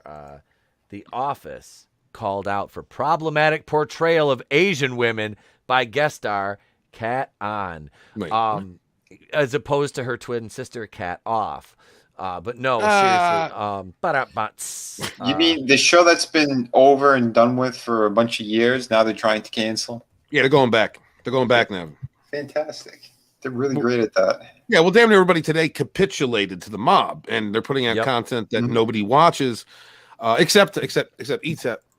So thank you very much for watching that woman. Have they gone near My Beloved Married with Children yet? No, I have not. I have not heard. I'm waiting for one of these cat ladies to pop up with the He-Man Woman Haters Club and be like, why is nobody talking about a group on a television show called the He-Man Woman Haters Club? How is this allowed? Who hates women? Be like, bitch, first of all, we don't hate women. We hate bitches like you that are fucking, you mistake being a strong woman for being a fucking cow. Mhm. All right, and I don't mean a cow because you're big. I mean a cow because you're a fucking bullheaded idiot. So shut the fuck up, Right. and just fucking just chill. Like goddamn, like it's a joke. I told this motherfucker today. I'm surprised I didn't get kicked off Facebook. I was like, it's a joke, not a dick. Don't take it so hard. Damn. Right. Fucking settle down, motherfuckers. Like God, these people. It looks to me like her biggest roles were Law and Order and The Office, as far as shows she was in. Like I don't know if and she hasn't worked since like. Now it shows it was filmed in 2017, but it came out in 2019, so she has nothing upcoming or anything. So yeah, this makes sense. Go back and accuse someone of bigotry. Yeah, look, in a 2006 episode. Okay, Yep. you're talking what 15 fucking years ago. You're not allowed to laugh, man. You're not allowed to laugh. Dude, and that Benihana, if you have not seen that episode, the Benihana Christmas one, it's great. It's fucking hilarious, dude. Let's see. So we'll go through this because I have some really. I should get my Chinese hat for this. You know what? If we're doing this, You're gonna do it, man. No, I'm not doing it. I did it last night. I'm not doing it again. Okay. I'm not getting the hat again. Because you know what was coming. I was gonna get it. Be like The Fu Manchu. The Fu Manchu. That I like. That is good. Da da da da dun dun Fu Manchu. There's the fucking new jingle. Keep in mind when you read this, she's talking about a problematic portrayal of women. In 2017, she starred in Kung Fu Bitches. Did she really? Yeah. Nice. Wait till they find Archie Bunker and the Jeffersons. Yeah, I was Frank right. absolutely right. I was going to say Frankie. Yeah, I mean, Yeah. they definitely start with Married with Children though. Oh yeah, they'll work their way back. Their way back. Yeah, those daily insults he used to do when he walked in. Oh, There's God, a yeah. fat woman who shamued her way into the shoe store today. They will. No, actually, they might skip the Jeffersons. They might skip that one. They better. They better.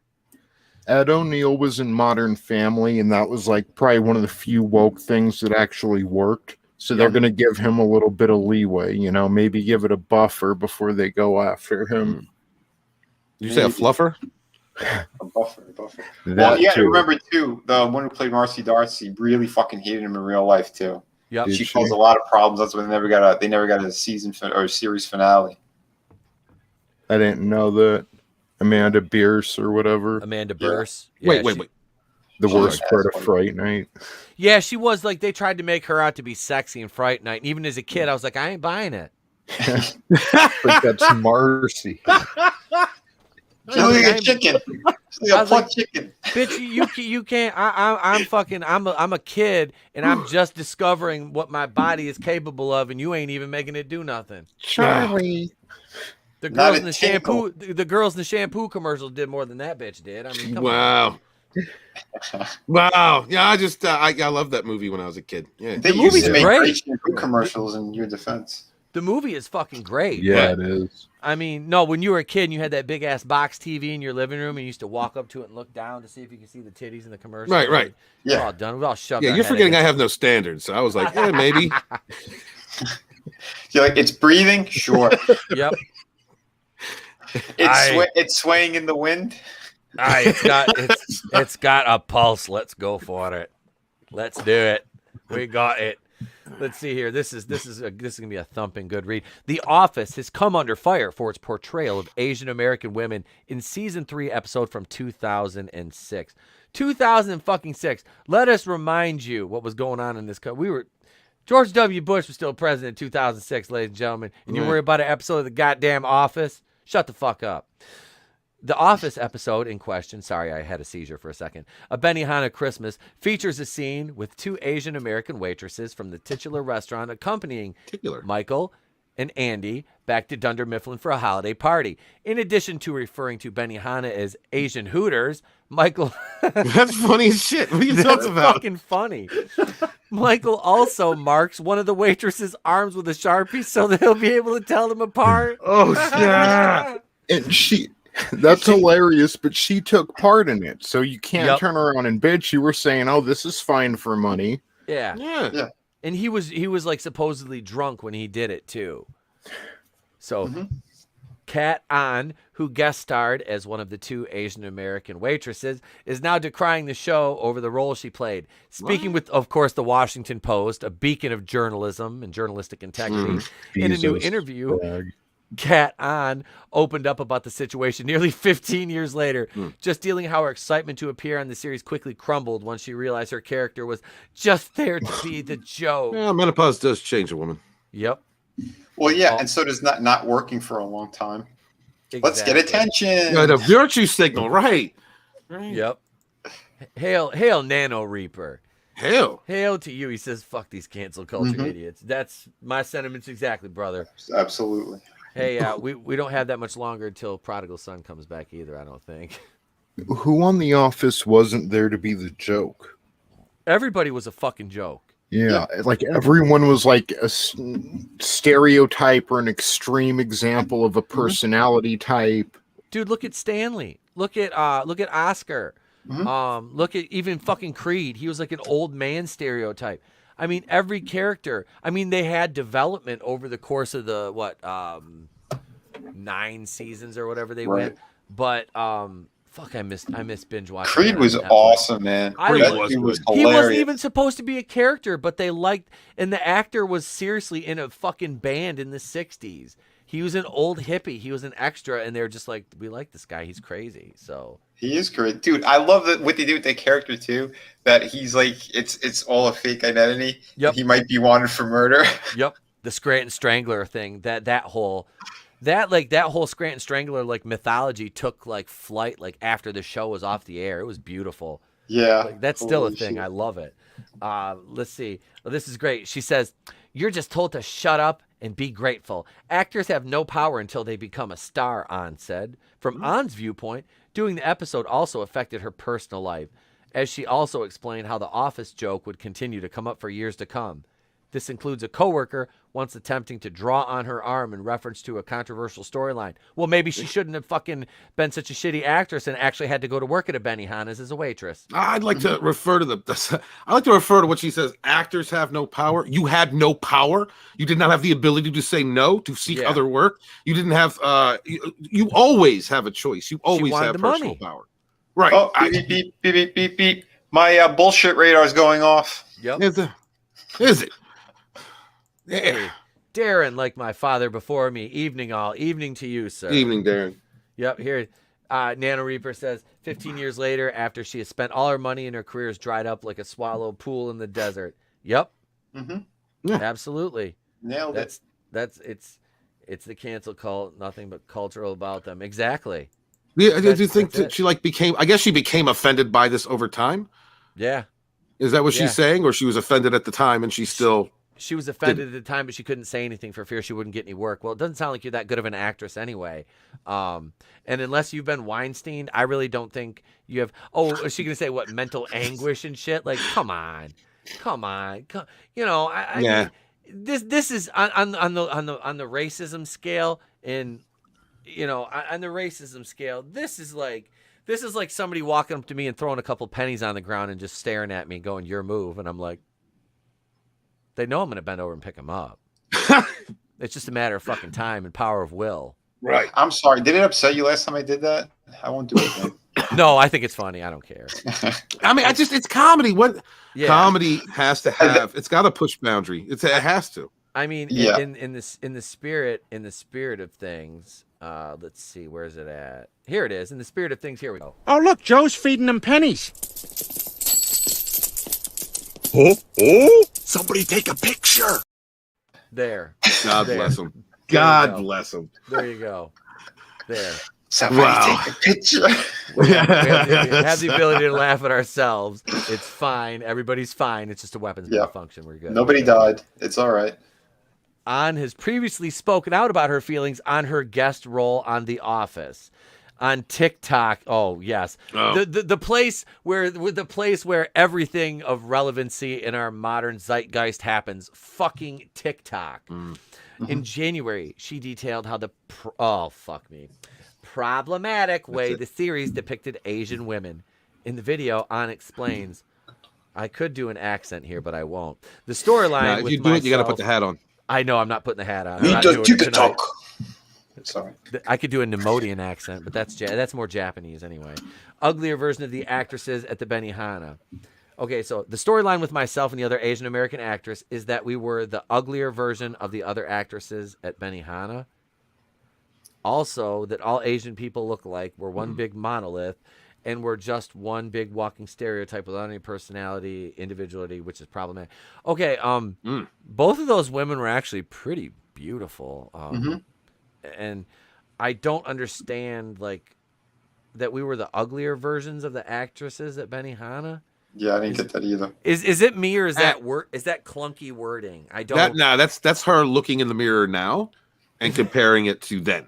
Yeah, that's her reaching because like she's like she pulled the muscle reaching so far. You know what I mean? That's here we There's go, no too. amount of facial cream at this point. It's just spackle. Well, I mean, traditionally, let's look at the aging factor of some races of women, and Asian women are up there with black women as far as the way they age. Need I call into question Ming-Na Wen, who is 56 years old and plays Fennec Shan on Mandalorian. She is in Agents of S.H.I.E.L.D. beautiful. Yeah, gorgeous. Also, Lucy Liu, which my son is now infatuated with the 2001 Charlie's Angels movie. He's watched literally, dude. He's going to Nana and Papa's tomorrow. He is taking Charlie's Angels 1 and 2, and now he has watched the Soul Train scene where Cameron Diaz dances on stage at least 5 to 6 dozen times and rewinds it 3 times every time he watches the movie. He's 5. Yes, he's a man. I was like, I'm sitting there, dude. Part of me is like, damn, son, we've watched it 3 times. But I'm like, damn, son. I'm like, that's my man right there. I'm like, you're 5 years old and you're like, I like that one, Dad. Yeah, he doesn't know why, but it's right. Yep. Man. Wait, Parrothead said, have you ever seen the Hebrew Hammer? Yes, I have, dude. That's what's his name? Schwartz. Is it Schwartz that does that one? I can't remember the guy's name. Jonathan Silverman. Is it Jonathan Silverman? I can't remember. I can't remember. It's been a long fucking time. I don't know, but if we talk about an article where we compare hot Asians, can we do that next time before the Mary Sue? Yeah. Let's see. The Office stars Jenna Fisher and Angela Kinsey, who analyzed the series in the popular podcast Office Ladies, have also addressed these concerns, while the actresses explained the thought process behind the joke, insisting it wasn't about how physically attractive the waitresses were. They concur that the Sharpie moment was cringeworthy and probably wouldn't make it into any TV show today. Okay, so just that challenge accepted. I'm going to put a Sharpie bit and 2 Asians in a fucking scene in my new book I'm writing there. How do you like that? Do it. There'll be a Sharpie panel. Go ahead, Tony.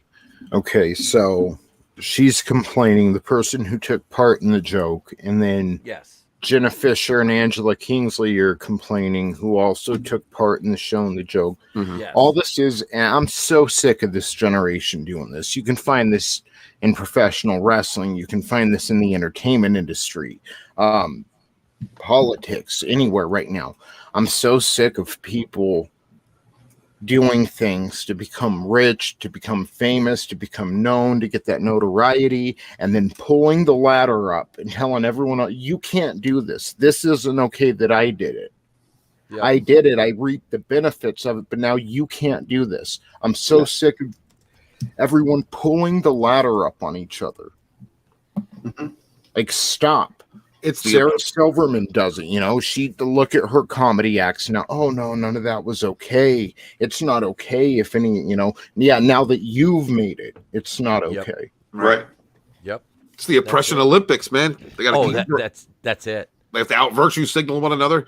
And now did they cancel themselves by doing this, or are they blaming someone else? Where's the white guy in this situation? They're pulling up the ladder. It's gross. It's probably the worst thing you can do instead of training the next generation. And I'm not saying teach people hate speech, but taking away opportunity from those who come after you is just wrong. Absolutely, man. I didn't even think about it like that, but you're absolutely correct. I mean, you're eliminating the ability to or any creative for a person to use a creative outlet or medium freely enough to to become famous themselves, to make a name for themselves. By just cancel culture is just garbage from the root up. What's the end game with that? Like what? How does it stop? It's cancel everything. That's basically what it is. Yeah. It's just they won't stop. Adam Goldberg, thank you, Parrot Head. Thank you, Adam Goldberg. How did I forget Adam? I don't know. It's been a long time since I've seen him. We're gonna take away your Jew card. we're gonna tattoo. No, I'm sorry. That's too far. Whoa, hey, hey. Hey, yo, wait. I'm sorry, dude. Do you remember that Family Guy cutaway though? And I think it was like Cleveland. He's like, what was it? Cleveland or Peter's like, that's like when a black guy cuts in front of a bunch of Italians in a movie line, and the guy walks by and they're like, hey, oh, it's a cutaway, dude. That's where I love that. I like the other Italian one too. When they go, it's like an Italian family talking. Bippity boppity boppity bippity bippity bo. Yeah. Like, Brian's like, Peter, just because you have a mustache doesn't mean you can speak Italian. He goes into the deli, he's like, babada poopy, babada poopy, babada babada babada poopy. Yep. Dude. When are they going to cancel that show? They should have put it out of its misery fucking years ago, honestly. Well, didn't they say that they're not going to be, there's no more jokes against gay people? Yeah. That's what I heard. Yeah. Like now they're going to start to strip it in sections. Again, pulling up the ladder, taking away opportunity. Exactly. Oh, and what's her face? Tara Strong. Yeah. That voice actress. She worked on with all these people making fun of Titans and shit. Yeah, she made fun of everybody. Titans. Yep. She does the Harley voice. Yep. And that chick, she is nothing but like hate against Trump. Fuck white supremacy, but she's sitting there. It's a-okay to make all the jokes against every fucking race. It's a-okay against gay people. That's cool. That's fine. Why? Because she was getting a paycheck. Yep. You know, these people are all hypocritical, and I met her too. She got great cans, by the way. Hey. But yeah, it's like it's unbelievable how these people are. But that's Hollywood. They're two-faced. They're hypocritical. They're always going to be. Oh yeah, you know? That's the lane they live in. What's up, another monster? How you doing, brother? I see you in the chat, my man. I see hail, you, brother. Hail to you. I don't know. Like, what's the end game? You know, it's. Oh, go ahead, man. Go ahead. Oh no, go ahead, brother. Go ahead. No, I was gonna say, like, to me, it's like they just want to sanitize everything, and it goes into this next paragraph, because it says after dominating Netflix as one of the streamers' most watched shows, The Office made its move to NBC Universal's Peacock this year. As of now, the two-part Benihana Christmas is still streaming on Peacock and even includes a super fan cut of to the streamer. As Peacock has been trimming down, and I have a video I'm working on about this, trimming down offensive content from its library of WWE programming. However, there's a good chance that Benihana Christmas could get pulled from the streamer next. That is insane. Wow. Get physical media, guys. Yep. That's it. Mm-hmm. I'm gonna order. I have a couple seasons of The Office. I've got to. I gotta buy the rest of it. Soul Assassin, what's up, man? Thank you for joining us. Hail, hail, hail. Hey. That whole WWE thing, and like I said, man, is somebody who spent almost a decade in the wrestling business. It's and I'm a fan. Like, if you've never seen just go right after the stream and just, even if you're not a wrestling fan, type on the search bar on YouTube, Dudley Boys promo Heatwave 98. And you are going to hear about 7 minutes of the most vulgar, and I said it on the air Monday night, exactly what Bubba Ray Dudley said. He said, you know, we got some bundle of sticks in the front row wearing a Hawaiian shirt. I'm not going to repeat it twice because I'm not having. This one they just came from ECW? No, they were in ECW. Yeah. Oh, okay, well, ECW. Yeah. This was a Heatwave. The Bingo Hall was a whole nother. Oh my God, animal. This was like one of their first like big pay-per-views too, and they eviscerated everybody in the crowd.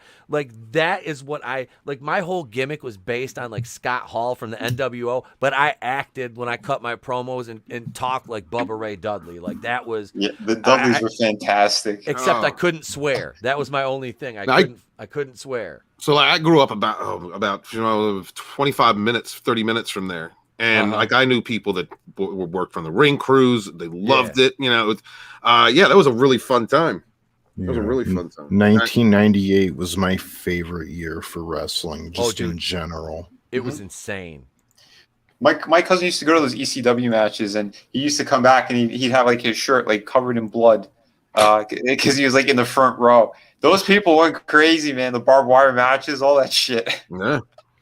You guys, here, I'll show you something. This was, hang on a second. I'm gonna. Parrot had said Val Venus. Why are you bringing up that? Hello, ladies. He owns a dispensary now. Big. Does fucking, he? Yeah. But Val Venus owns a dispensary. Good for him. Fuck yeah. I'm gonna share something. Speaking of my professional wrestling, here we go right here. This, ladies and gentlemen, was I think my first night in IWE. This is from 2016. This is me and this man is my brother, James Dillinger. He was the man who originally got me in the wrestling business and my tag team partner. This is us putting John Campbell through the table.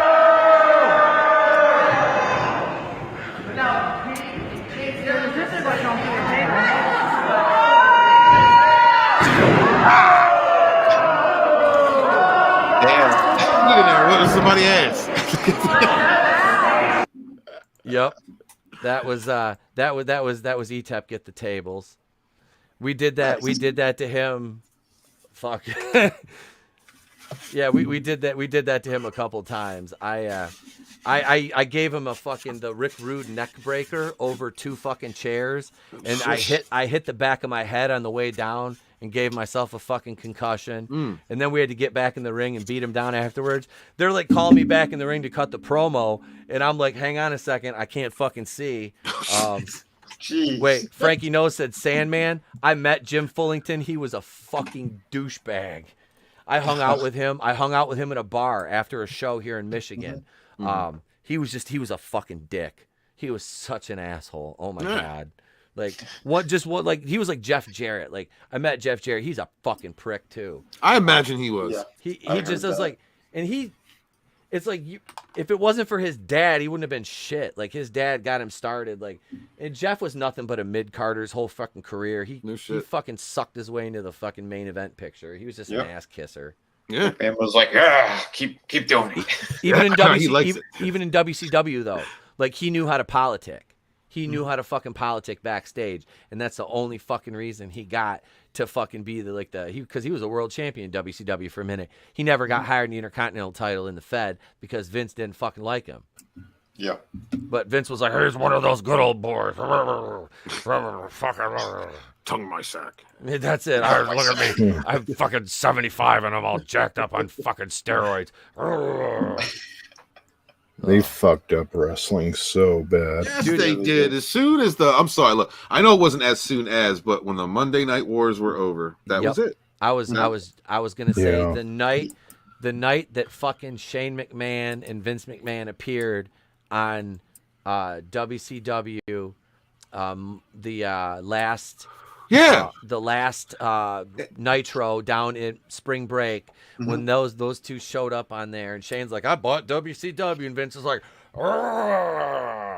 and that they fucking ruined professional wrestling, because then he bought ECW, he had WCW, and he just consolidated everything, and now you have WWE, and you have a bunch of fucking bloated, like, I'm sorry, AEW is basically a fucking glorified indie company where guys at the end of their career go to die, and guys looking for a start to eventually move to the Fed to make real fucking money. Because if you're working at that level and you're not making fucking paydays, I'm sure AEW guys are doing good.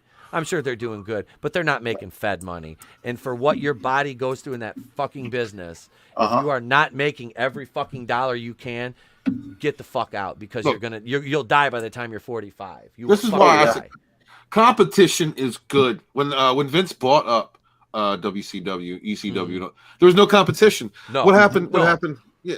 I mean, what happened to the Attitude Era? Gone. Yep. And then what do we get? Cena. That's why I would take a bad WCW Thunder from 2000 over anything on current TV right now. I will watch the Cat wrestle fucking Reno from the Natural Born Thrillers before I watch any of these little pukes now. They're just, everybody is, and there's some talented guys, but they're nothing but homogenized little fucking clones that Vince is like, give them steroids, you need a chest and some biceps and get out there, kid. Yeah. Listen, just study your lines. Get the fuck out of here. Do you remember the storyline with Vince wanting Austin to be the corporate champion, and like he'd come out in the suit and hit Vince? That's what John Cena was the core. And I'm like, and people cheered for a while, then they booed, whatever. But I mean, it sucked. The product has been stale for like 16 years now. Yeah, because there's no life in it anymore. That's the fucking problem with all that shit. Again, you get rid of the competition, you water it all down. Vince had his his growth serums he likes to give to these people because he just likes those really jacked guys. If you notice that's what most of those big dudes were. He just, the bigger you are, you're going to be a champion. You're going to be this, you're going to be that. The guy's a fucking nut job. I have a couple of friends that actually wrestle over on AEW, and I know what you were saying too, and I get it, but I'm just happy like they started beating them on the Wednesdays. So now now WWE like they switched over, so they got to go back to Tuesdays or some shit, which is it's a win. It's a win. And I'm like I said, man, more power to them. They're trying to be in that almost WCW vein, and it's like if I watched wrestling anymore, I would watch AEW, but I don't watch wrestling at all unless it's like shit from the past. But yeah, I'm happy, man. I feel bad. One of my buddies works that I came into the business with. He's my age actually. He's a month older. He was like the champion on Impact. He's he's like half black, half Indian dude. Super fucking cool cat. Used to work under the name Hakeem Zayn. I think he does like Ranjin Singh or something now in Impact, which is another one that's just like kind of a glorified bigger indie company. TNA, when it was TNA Impact back in the day, they had some juice. They had some stars. Now it's just kind of like, there's 2 or 3 dudes that I used to work the indies with that are there now. Right. And that's like, honestly, if I wouldn't have fucking had to leave as early as I did, that's where I would have probably ended up. But I had to take off early, Frankie Noah says, was Sabu the one doing all the high-flying stuff in ECW? Sabu, yes. The homicidal, suicidal, genocidal guy that tried to buy weed from me in a parking lot in Saginaw, Michigan. Yep, that's Sabu. So broke he couldn't bail himself out of jail when he got arrested, and before an indie show we booked him on. Made $80,000 for the video game in 2008. Broke as a joke. Made like probably a $70,000 or $80,000 payday for WrestleMania 23, the one I went to in Detroit. Still broke as a joke. I mean, you make 160K within 6 months of each other, and you're just, like, bro, come on. Like, come on, like these dudes. Yeah, he ruined Melissa Coates, man. He's got her working with him on the indie scene now. Jeannie, and she just looks like, she looks bad. Yeah. They're on a bad path, and it's not going to end well for any of them. That's what fucking sucks. And that's the thing is, like, I used to love Sabu. Like, Sabu was like Sabu and Sandman were 2 of my favorite ECW guys. Because Sandman, he couldn't wrestle his way out of a fucking paper bag, but he was hardcore. He was entertaining to watch. He was a presence, Yep, Sabu could work, but he was fucking nuts, and I loved him and Rob Van Dam because they had that like we're enemies tag team, and they worked great matches with Jinsei Shinzaki and Hayabusa. God rest, I think Hayabusa passed away, I mean, there's just so many fucking New Jack. I like New Jack, Jack. Dude, yeah. New Jack was. That's why I use Natural Born Killers in the intro for the show, is because of fucking New Jack. I he didn't give a fuck who you were. He would grab you and you were going off that balcony. Dude, he tried to kill Vic Grimes. He legitimately tried to kill Vic Grimes in that scaffold match. He said it in the documentary they did in the shoot interview on. I can't remember what fucking podcast it was that used to do the shoot interviews back in the day in like the late aughts, late early 2000s. It'll come to me as something. It was like Ring Post Productions or some shit. But yeah, they interviewed him and he was like, I was trying to kill the motherfucker. He goes, because they did the spot. They did the spot the first time, and Vic Grimes was like, I don't want to fucking go when they're getting ready to go off, and they're up there. I mean, they're up there. And Vic was like, I can't do it, Jack. And he's like, fuck you mean you can't do it? And New Jack said, we're going, and he pulled him. And they both went off, and New Jack fucking like fractured his skull because Grimes landed on top of him. And then they ended up doing the spot. I think they ended up doing the spot again, didn't they? And New Jack just fucking threw him off of it. Jesus. Well, you're talking New Jack, the same Jerome Young that almost stabbed Mass Transit to death in the fucking ring because a 17-year-old kid snuck in, said he knew somebody that knew somebody, you know, like workers do. You just walk into a locker room if you're a worker and you got gear. You know, back in the day, it was harder to vouch for people. Yeah. You didn't have the internet and shit, you know.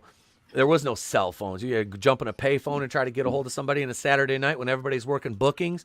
So Mass Transit goes in, and he gets a match with fucking Jack. And he's like, he told New Jack, I want to get color. New Jack's like, oh, all right, motherfucker, you're going to get color. So New Jack fucking cut his forehead, and there's an artery up here, and he cut him too fucking deep, and his head was just going, jeez, in the ring, and he almost bled out. But yeah, that was the mass transit incident. Those wrestling podcasts were the best. I used to listen to Piper's Pit, like maybe a year before he died or whatever. Yeah, those are fantastic. I don't know if you ever caught any of them. Holy hell! I didn't. Roddy Piper had like the best stories.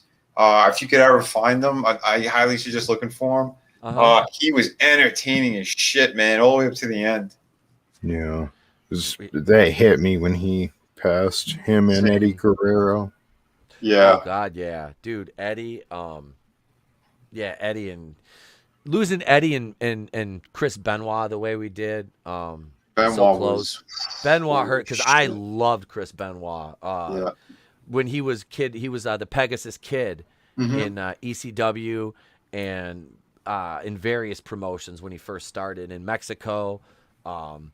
He was such a talent, but man, what those drugs and everything did to his fucking brain. Yep. Wow. Am I the only one that wanted to beat up the 1-2-3 kid? Or fucking X-Pac? I was just jealous of him after he did that porn with China, but that was messy anyway. He fucked up her life pretty damn well. He basically ruined her. Let's see. Fuck, man. I was gonna say shit. Has anybody ever seen New Jack and Gypsy Joe's match? Are you familiar with that? No. So Gypsy Joe is a 70-year-old fucking indie wrestler, right? 70 years old. New Jack is working him, and they're in like fucking Alabama or Mississippi, some southern state working a show. Well, Gypsy Joe drops the fucking bomb on New Jack during the match, and New Jack fucking went ape shit on him and starts just literally like beats him the whole beats on him, and like to Gypsy Joe's credit, he took every fucking bit of like what New Jack was giving him. The crowd was fucking getting on Jack. Oh yeah, it was a fucking scene. It was a scene. And somebody in the chat, was that Greg Levitri? Hail you, sir. He just brought up Macho Man's rap. Oh, yeah, be a man, Hulk. Right. Be a man, Hulk. Oh, yeah, dude. That shit was fucking hilarious. Look at Macho Man. Oh, my God. Oh, that whole fucking, his whole rap CD, yeah. Hey, I want to, off topic real quick. Sporking is quarantined? Huh? Scotty?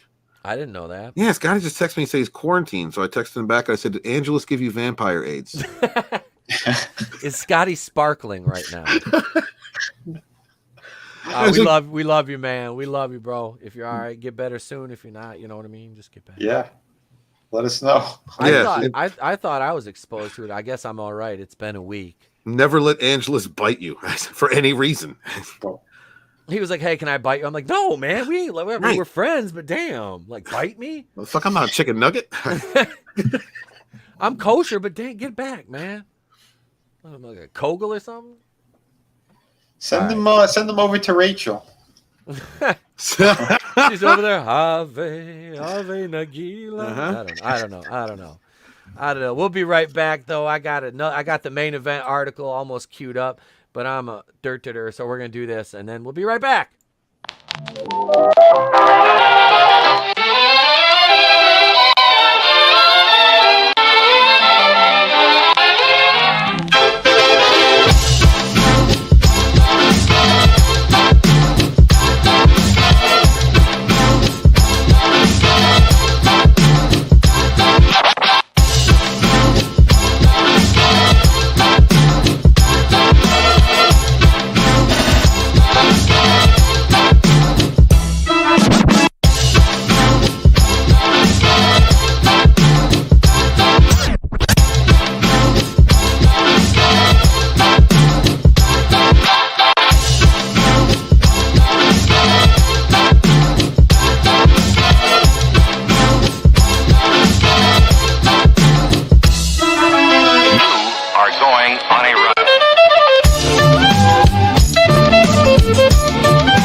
Oh, that didn't feel good. Ladies and gentlemen, Star Wars promotes new The High Republic cover featuring trans non-binary Jedi twins in support of International Transgender Day of Visibility. See, look how badly placed that was. You couldn't even get through trans non-binary without stuttering, brother. Exactly. And don't they look like Right Said Fred? And what the hell is a trans non-binary? What the is this new? Did they just invent a new kind of gay? What is this? Yeah, like they're always trying to invent, like they're trying to up themselves, invent a new type. This is a company that's supposed to be marketing towards kids. Yes. And this is the shit that they're putting out there? Yes. Holy crap, man. This really makes me want to put on a Punisher shirt and do things that would probably get this channel struck. Vinny, why are you so upset? It's just a story about space wizards and laser swords. It's not for adults. So it's crazy. Well, that's what I'm saying, man. That's what I'm saying. I know. I'll just all they want to do is confuse fucking kids. It is sad and twisted. Dude, what's going to be the next comic? Here's the new Star Wars where we teach kids to go into white vans. I mean, what's their end game? You know what I mean? Right. Fucking hell. It's all gibberish. Like, I'm looking at what is non-binary, and it's somebody who isn't exclusively male or female. So what are you transitioning from? Like, where does it's all just gibberish. Non-binary is just gender fluidic. You know, it's someone who can wax their way, and actors have been doing it. Shakespearean actors have been doing it. You know, like it's okay. It's a thing. Like, but it doesn't need a new term, right? It's been a thing. So you have chicks who identify more with masculine energy, and women and men who identify more with feminine energy. Like, there's always been this kind of aspects in our society. Yeah. They are just inventing new terms to further divide people. And it's not for any kind of deeper meaning or classification. It is to put you in a checkbox where they can then deem you something. Like they can limit you to something. This is I don't know what it is. And it's also what Vinny was saying. I 100% believe that. It's the perversion of innocence, and they're grooming kids now. That's what this ultimately comes out to be. And it's so fucking disturbing. Hashtag cancel Star Wars. We should just keep that going. Look at Soul Assassin. Remember when Freddie Prinze said it's for kids? Yeah, exactly. Right. Hey, bro, it's about fucking space wizards, bro. Right, bro. He sounds like Vince Russo. He says bro so much. Yeah, bro. Jesus now, Christ. Let's read about some trans non-binary folk, kids. I know. What? You better fucking give them their space, bro. Like, so what? Do they share that rock geode? Do they form it into a dildo and they just double No. They take turns holding it in their ass. Yeah. It's their own little wishing stone. Hail Mach. What's up, bro? Hail Mac. Quick, oh God, quick, get the wishing stone and stick it up your ass. Mackany, could you please draw us a trans non-binary geode? Thank you. Yeah, make that happen, bro. A lot of booty. This is a big shout out to Spencer Bakuli over at Bounding into Comics. In honor of the International Transgender Day of Visibility, Star Wars has revealed a new variant, virtue signaled, exactly, of new variant cover for Star Wars The High Republic #6, depicting the newly introduced trans non-binary Jedi twins, Tarek and Carrot. Can you please put that up a little bit so we can see that panel? Well, yeah, thank you. Vinny, what is that? Holy I don't know. Shit. If I could tell you, I would, but I can't because this is just ugly artwork, disgusting designs. Everything about this is just pure shit. Yeah, this is awful. That's my professional opinion. Well, you are a professional, sir, so I respect your opinion. Marvel, you could quote me on that. Suck a dick. Why is that thing's crotch a divot? Never mind. Don't answer that. Go ahead. So their names are just flip flopped. Tarek and Carrot. Yeah. Tarek and Carrot. Well, they got that from G.I. Joe. Tomax and Zaymon. Very original these people are. They just, absolutely. I told you, the House of Stolen Ideas. That's what they should rename themselves. Listen, I know I've said this term a lot tonight, and I apologize for that, but it is very true, and I have to say it again. Disney Star Wars is butt sex. I don't know what they're doing, but it usually the common denominator is that, and I'm not interested in it. This is awful. Yeah, I would not buy this for my kids. If I saw my children reading something like this, I would have a problem with it. This is not normal. Yeah. And I'm not trying to insult anyone that wants to live on the fringe or, be something, different, dude. You know what I mean? I've known goths. I have known people that identify as vampires. I've known all different kinds of types of people. Never heard of trans non-binaries. This is totally new to me. Totally new. Just been invented, hot off the press. And I'm not going to let my child engage in this Disney product. I heard a term. I learned a term the other day. I didn't know what it was because a bunch of the T's were fighting with some L's and B's, and the L's and B's were considered TERFs, which is trans exclusionary radical feminist. Were they like the Nazis of the alphabet community? I guess, dude. They're harsh. I don't think the T's don't like them, and they don't like the T's. I don't know. What's up, Keck44? How you said drama? Right. The Q's did it. It was like the Q's. Oh yeah, I did. If you watch my fucking video today, I did about Rachel Leischman. I think it was that one. I did all the sparkles, or was that the Bat? No, that was the Batwoman ratings video. I was doing all the sparkly shit around me. I was like, how can I? Because I was doing my SJW voice where I sped up the thing. So I was like, oh my God, dude, like that. So I was like, I put some sparkles all around myself and shit. I'm like, we're just gonna make this as fruity as possible right now. Absolutely. You got to go all in. Go balls deep.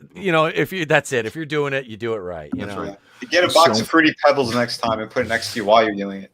Those are delicious. I've got to ask, on the woke spectrum, which is now a reality, the Force is female, but these two are non-binary. So does that mean they're actually more enlightened than the Force itself? No, they can wax female on certain days if they want to. I think so. And therefore, the Force is still female. The Force is limited to only being female, though. These, they can, go back and forth between genders. So, I mean, they're switch hitting. They're transcendent of gender. Yeah, that's what I'm saying. So I'll fucking say it. I'm not monetized yet. I'll say it. Exactly. They're transcending genders, and the Force is just, it's boring. It's just got a labia, Right. Well, I was going to say, at this point, I think the Force is just confused. Can we get the Force back on Viagra? Just really. Can we just do something?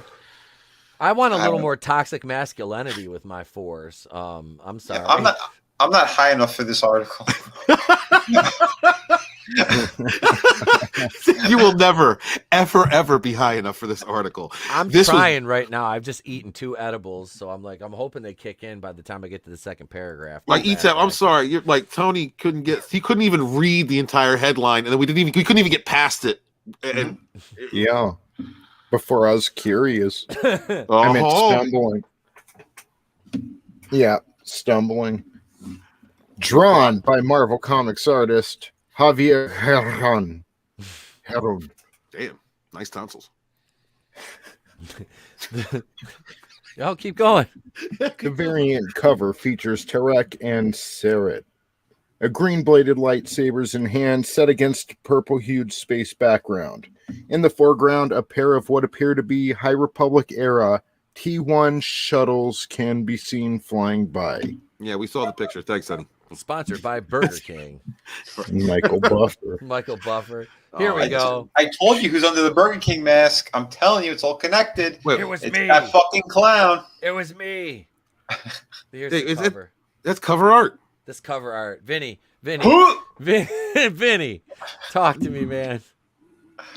Dude, I have no words for this. This is just putrid. It's horrible. It's ugly. It's disgusting. And this is what they want to cram down everyone's throats. Yeah, I don't know. This is just shit. These are heroes, right? Like the what? These are heroes? Where? Yeah, they're on the cover, bro. Like these are heroes. On what planet are these fucking heroes? On the real, don't they kind of look like the Inquisitors?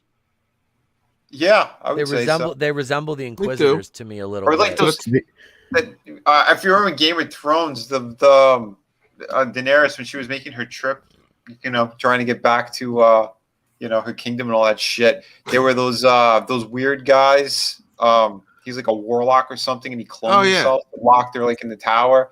That's what this looks like. They had the purple lips, all bald, the blacked out eyes. Mm-hmm.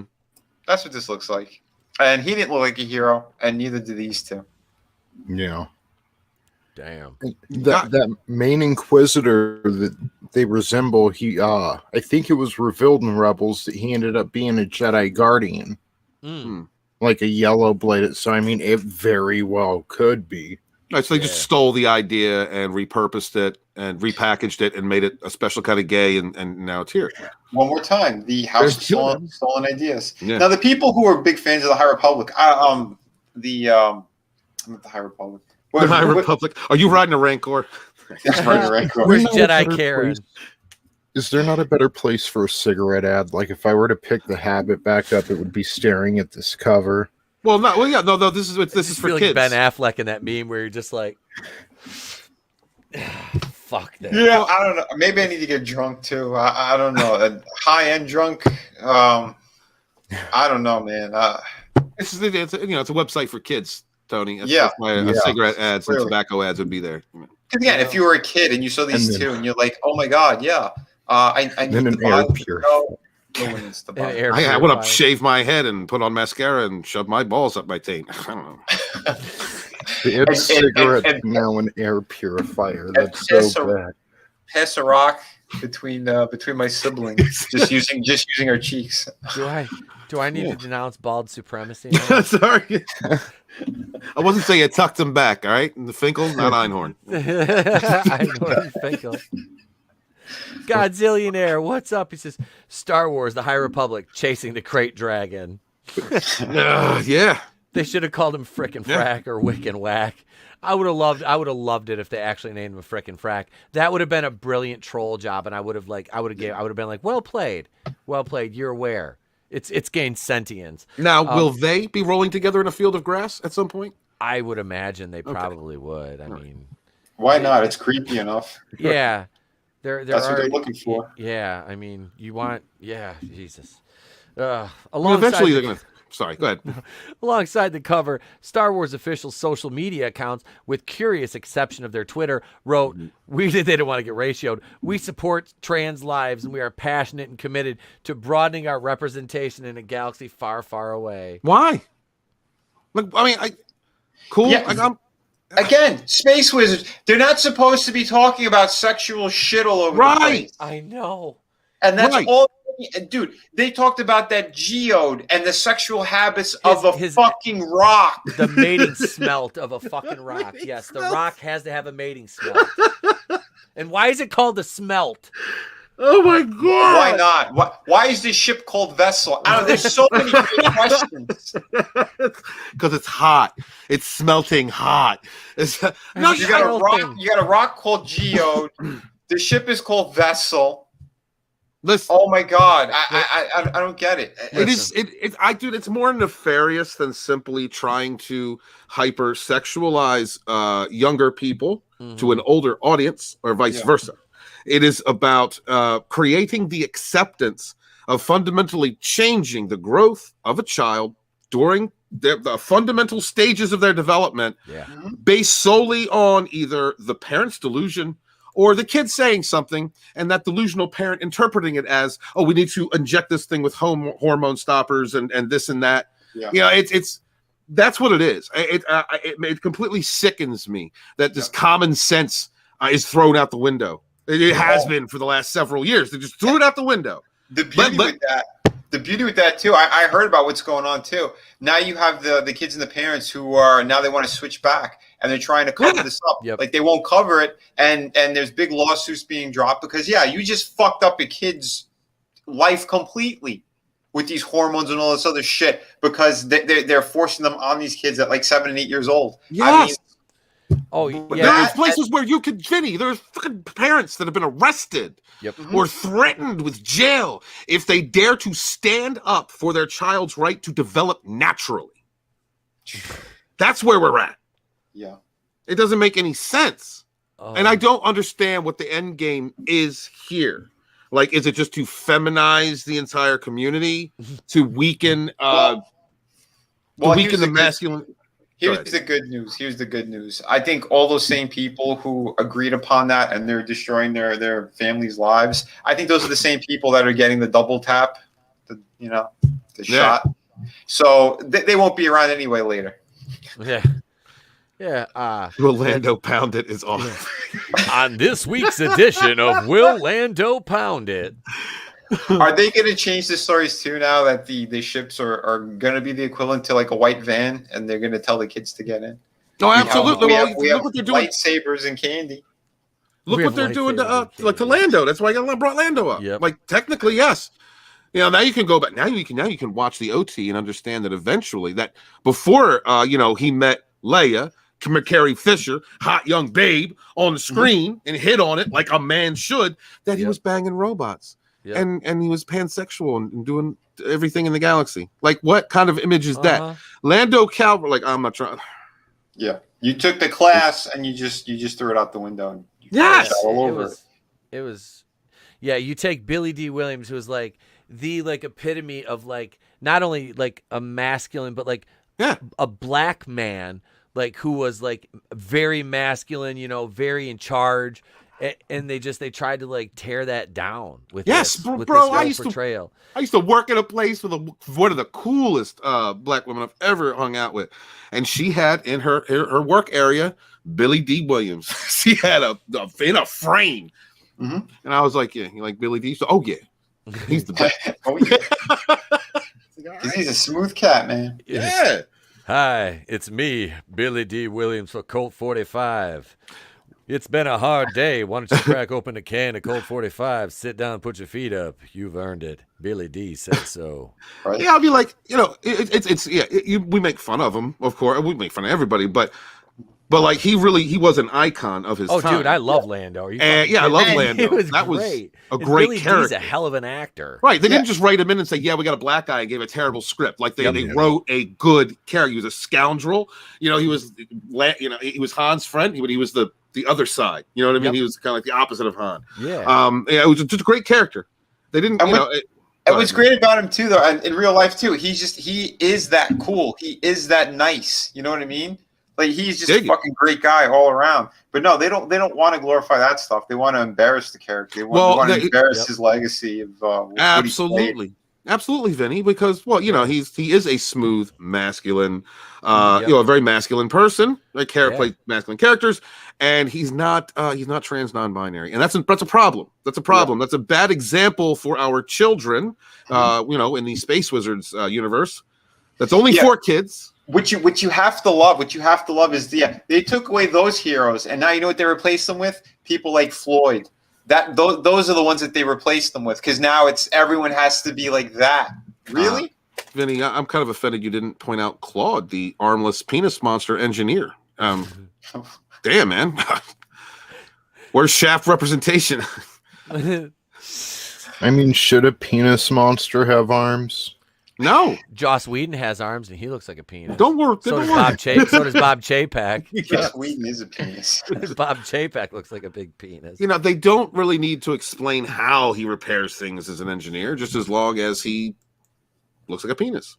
Is he circumcised or? No, definitely not. Joss Whedon even tends to get more purple towards the tip, doesn't he? At first, I thought it was just bad circulation. I'm like, oh shit, he's a literal dick. Cat's out of the bag. Yep. I was like, is this motherfucker got varicose veins or something? He has not good. His circulation is not good. I don't know what's going on here. Nope, he's just a dick. He's a big old dick. Yeah. Well, he's always raging because he can't get those underage girls anymore. Oh, fuck. God, he's garbage. A pair of force-wielding Kotab twins, Tarek and Sarah, were first introduced in the second issue of Marvel Comics Star Wars The High Republic series as members of the High Republic-era Jedi Order. Though this issue featured an in-universe confirmation of their non-binary gender, because that's important. Yeah. Wherein Avar Chris clarifies to fellow Jedi Vernestra. You've got to be kidding me right now. Vernestra Rowe, that the pair's pronouns are they rather than he. You got to be kidding me. The social media post made in honor of the International Transgender Day of Visibility stand as the first official confirmation of the twins' transgender identity. What in the living hell of fucking shit and piss is going on in this world? I thought transgender people were people who felt like they were supposed to be in another body, so they either did what they had to do to switch over. Mm-hmm. If non-binary person is fluidic, then why would they change if they already feel, and then they can feel bad? I still want to know, what is the importance? What is the importance of cramming this shit down anyone's throat? That's what I'd like to know. That is the biggest question. Yeah, I'm just trying to figure it out. Because your sexual preferences and whatever the fuck it is, shouldn't that stay between you and whoever your partner is, or your lifestyle? Why does that need to be forced down kids' fucking throats, down anybody's throat? This is just stupidity. We want to fucking see space battles. We want to see wizards in capes fighting each other with fucking magic swords. Jesus. No shit. Those swords have a fleshy color now, sir. Yeah. And they already identified with Greedo. Yeah, I don't even know what to say. I would love to see Daniel Kibblesmith as a Jedi. Look, that is coming to a gay Star Wars near you. That's happening. Like when Daniel Kibblesmith tweeted about going down to the police station. What if I kept my hand and walked into the police station tapping a bat against the palm of my hand? You'd probably be like, ow, ow. He's such a little bitch. Like, yeah, I would love to see Daniel Kibblesmith as a Jedi. He would be fucking. He would stomp around and yell, not really cause any damage, but just be very annoying. And then they just tase him, and he'd lay in a pool of piss. Like, that's what would happen. I don't know who this is, but it sounds funny. Oh, Kibblesmith? Yeah. He's the dude that wrote New Woke Warriors. The New Warriors? Yeah. Okay. Yep. Gotcha. Oh, yeah. The book that I called that'll never be fucking released because it was never released. It was a troll just job. to get foot traffic over to their website. That's all that shit was. And, yeah. And he was on that Millionaire Matchmaker, and when the chick kissed him, he almost threw up. So, wow. I'm just saying. I'm just saying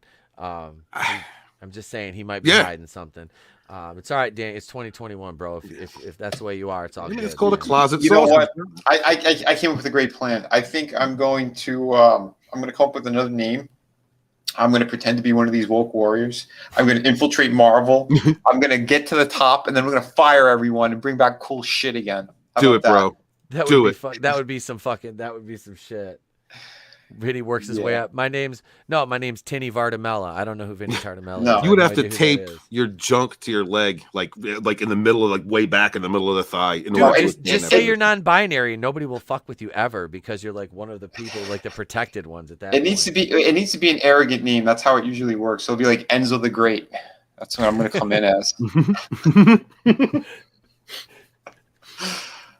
Who cut your It's hair? me, Enzo the Great. Who cut your hair? Was it Gino or Enzo?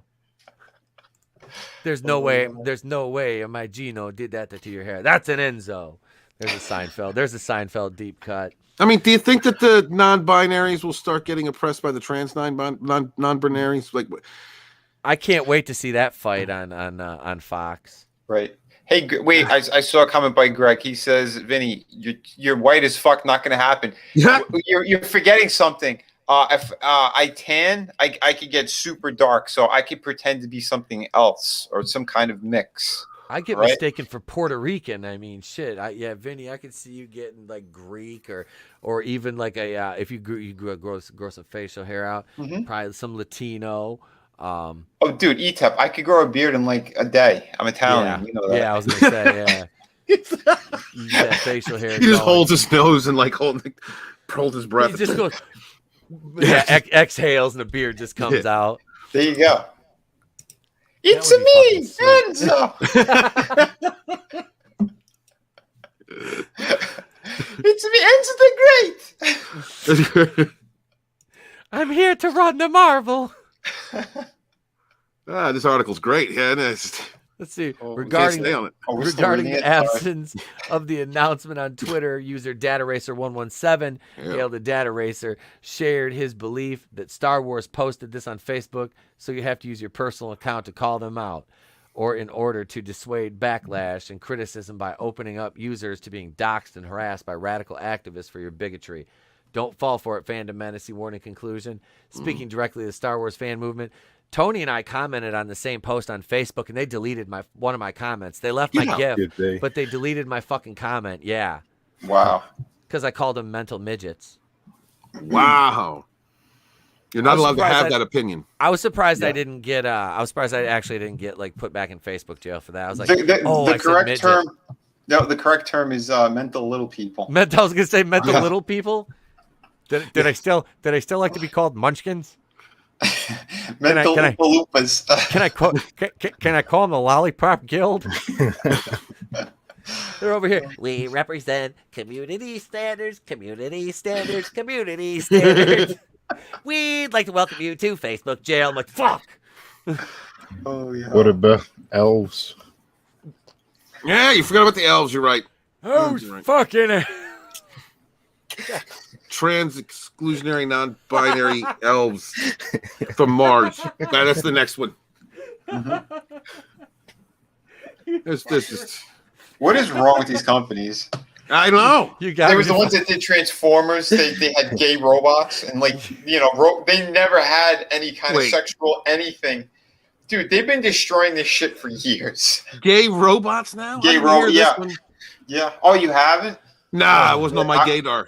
I was on a stream like 6 months ago, and my friend Liam, he pulled it up. He's like, we didn't believe it. We thought it was bullshit. He goes, no. He found it. And they literally had two male Transformers kissing.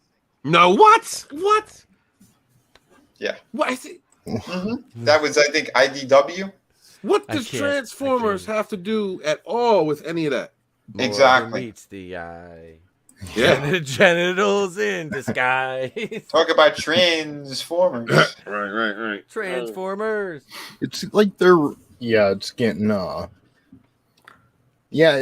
one, this is intentional, but I mean, they're probably perverts, but we all know there are deeper motives to it too. And it's what are you supposed to do? They have the financial. I'm just saying they have all the financial backing and platform. Right.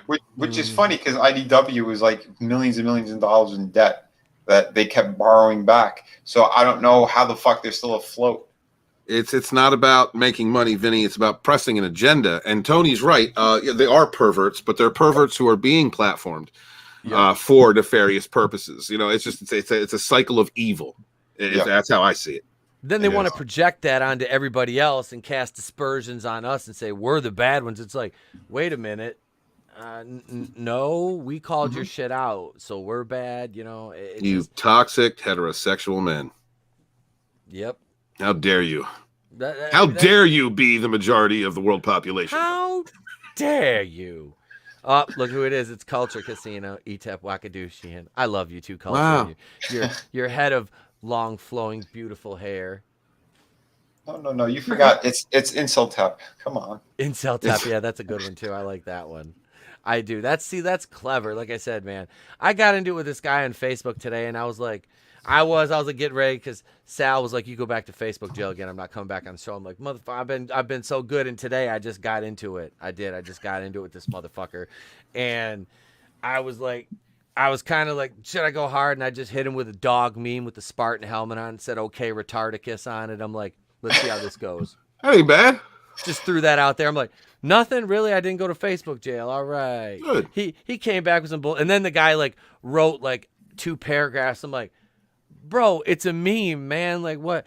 Like I was like, what you did. Like there's a typical. I was like, that's typical leftist behavior right there. I post a meme and you post a wall of fucking text trying to tell me why I'm wrong. Get the fuck out of here, man. I'm done with you. That's how you know you. That's how you know you got to them. Yep. When they're sending you a fucking novel. Yep. Wall of fucking text. I'm like, mine said "Okay, Retardicus," and you're like, actually. I'm like, okay, no, get the fuck out of here, man. Damn, it starts out with actually. You're in for it now. Yeah, we're done here. He's bringing the fire. We're done here. We're done. You know, I mean, it's just like, God, man, it's painful shit. Like dealing with these idiots too. Just it seriously is. Oh. It hurts. It hurts my soul. Big shout out, like I said, Spencer over at Bounding Into Comics for that article. Yeah, he tongue in cheek there. Yeah, this High Republic thing. It just gets worse and worse. Like I said, you got Leox Gay-assy, a ship named Vessel, a rock that bangs every 9 months. Now you got the trans non-binary. Yeah, don't even know what that means yet. They didn't explain it. Right said Fred twins. Oh shit, Leo Red, that's it. Etep Wokian, oh that's it. Somebody pocket ban Leo Red's ass. That's it. Where's Chris? Get him out of here. No, I'm just kidding, bro. Love you. No, this is a joke. Like this is a bad joke. And they're not like if you look at their sales numbers on Comic-Con, it's only, showing you what they force down the fucking the retail outlets. Yeah. They're not counting units sold. So they're showing all these, oh, look at, we shipped these and we got the variant covers and yeah, but it's the same fucking garbage and it's not selling. You're just shipping a ton of them. That's all going to change anyway, because from what I understand, like they broke their contract with Diamond as well. So now it's, Random House, and like those floppies aren't going to exist anymore. It's just going to be the trade paperbacks. Yeah. You know what I mean? Yeah. They're eventually going to be doing it. That's usually how it kind of fucking it comes to be. Culture. Yep. Yes. You can be trans and non-binary. You can't. The big stupid. What does it even mean? Yeah, exactly. There's no base to transition off of if you're non-binary. Yes, Godzillionaire, it does. I asked that question the other night. I'm like, can he make fire when they go through their smelt and their mating? Like, what if Geode was the rocks on Survivor that the people were trying to make? I'm sorry, Tony. Go ahead. I'm fucking retarded. I'm sorry. There's just nowhere to go with it. Like, you're just trying to make sense out of anything that these people make, that these create. It's just there's no sense in it. This is why, guys, you back independent creators. Yep. Yeah. Like Vinny and Shadow of the Kraken. That's right. Kraken on IndieGoGo. Keep doing it, people. It's fantastic. This story is going to be just amazing. Going to deal with a lot of crazy shit in there. We're going to have violence. We're going to have some cool stuff. And there's going to be no geodes. No binary, no non-binary, whatever dumb shit. Holy crap. It's going to be old-fashioned storytelling. It's going to be, a story about pirates, treasure, mystery, adventure, action. The stuff that people, enjoy to read. And maybe it'll be like, oh, this would be a great movie or a great game, or nope, you can't do that with Star Wars anymore. So there's like on the cover, there's no androgynous person with a fleshy colored sword. There we go. No, Okay. not at all. Yeah. Okay. You have a heroic character, some great visuals, you know, some foreshadowing of some other awesome stuff that's going to happen in this book. Yeah, you have real thought put into this composition, you know. And look at I mean, guys, I'm sorry. We looked at the cover of that damn book. Mm-hmm. Look at the difference in quality alone, and in the color. This is one of my favorites, man. The shark eating this guy. Just the detail in the blood and how it mixes with the water and the dude. Yeah. If you scroll down a little bit more, you can see more of it. I did have a little bit more of the shark in there. I don't know why like the windows like that they crop them weird. And look at them asses, y'all. I like this one. Yeah. Come on. Mm-hmm. She is my favorite. I'm not gonna lie. Like I like her a lot. Yeah, she's a fantastic character. She's one of the main characters of the book. And her story is really fucking cool too. Well, I want to follow her around. This one's great too. Hell yeah, man! Great. That's what I'm talking about. Manly men fighting, murdering. Yep. You know, it's the stuff that you need in a pirate story and in a fucking great action comic. Not this two gay trans binary brothers sitting on rocks. I mean, what the fuck? Sorry, dude. I just my blood's still boiling. It's the difference between somebody who needs your patronage. He needs you to pick up this book and be compelled, and there needs to be great art, and there needs to be a great story, and that's where the best art comes from compared to a team of college degrees sitting in a room eating sushi for lunch and pulling from an unlimited pool of resources with more or less no repercussion or filter to their ridiculous ideas. Right. They don't care about you because they're going to make 6 figures this year anyway. Yeah. Off the stocks and everything else. They don't give a shit about the product. They don't care about any of this stuff. And they don't care about any people who are supposed to be buying this stuff.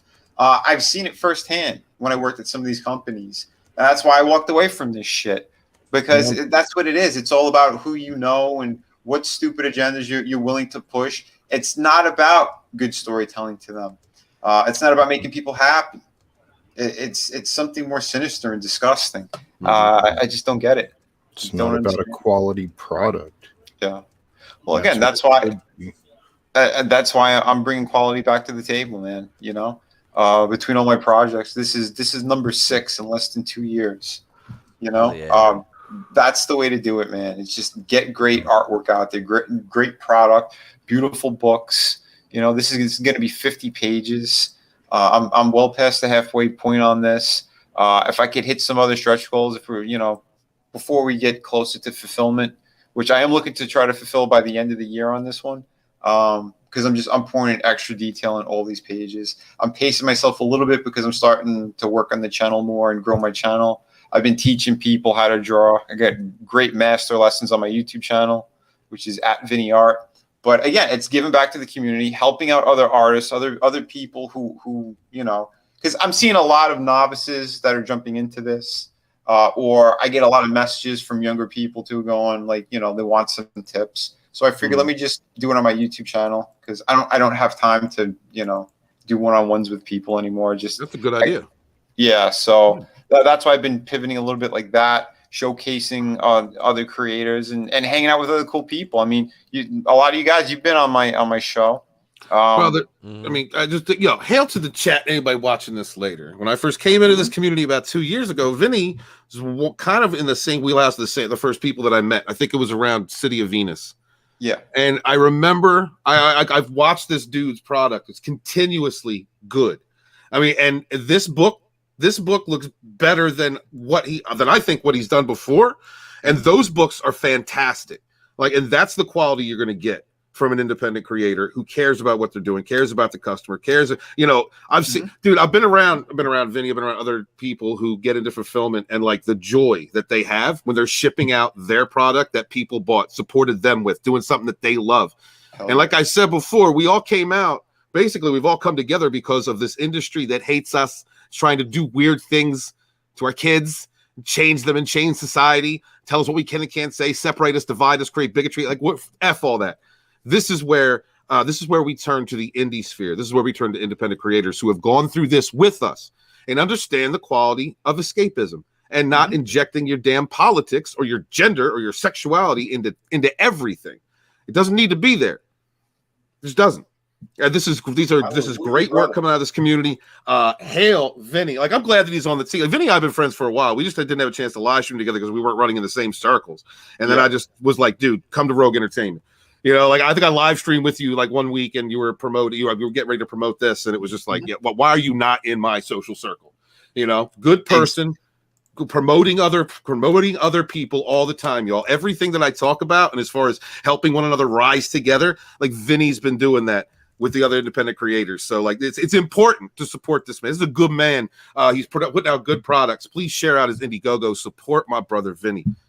Man, I greatly appreciate that. I mean, like, you have no idea, because it is true, man. The shit I've been doing, it's a lot. I've been juggling a lot. I've been also swatting off the fucking crazies between my campaigns. Almost, well, from Venus through the woods. This one, I've been dealing with nut jobs trying to hurt what I'm doing. Why? Because it's working. That's how I know I'm doing a great job. And that's how I'm going to continue to keep pushing harder and harder, because what we're doing, it does matter. We're changing the outcome of storytelling again. We're bringing back cool books, entertainment, action, adventure, just amazing products. We could have that stuff. You could have your drama, but make sure that it pertains to the story that you're telling without any bullshit, without those agendas and crazy things.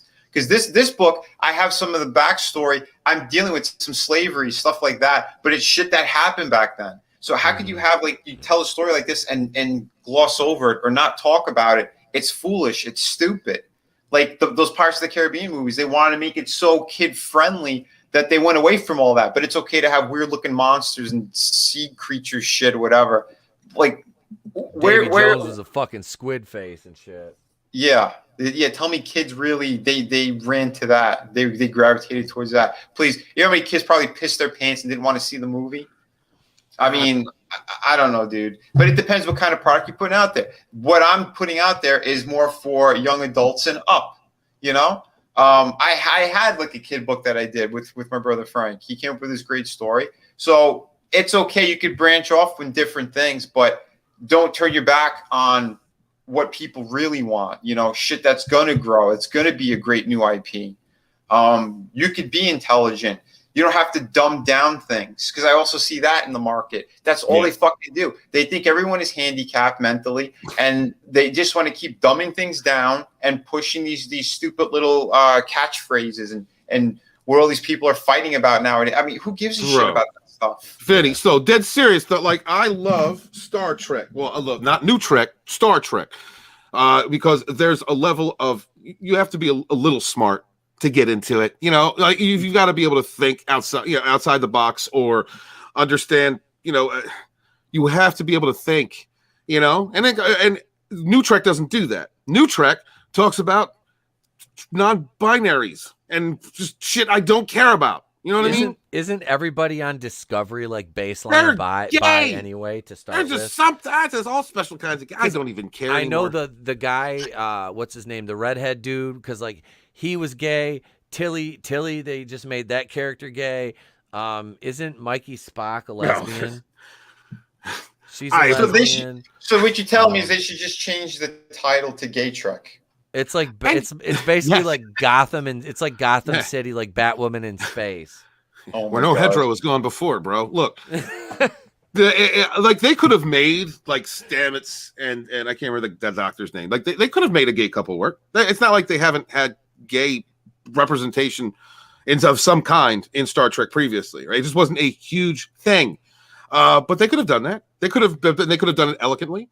They could have created competent stories, engaging stories that connected to the Gene Roddenberry universe, that didn't contradict it from the very beginning. You know, Klingorks. They could have made that happen. Like, you can write that, but they didn't. They chose not to. And you know what? The worst part is, it's like, there had to be at least be one intelligent person in that writer's room that was like, this is not on the level that Star Trek fans are going to enjoy.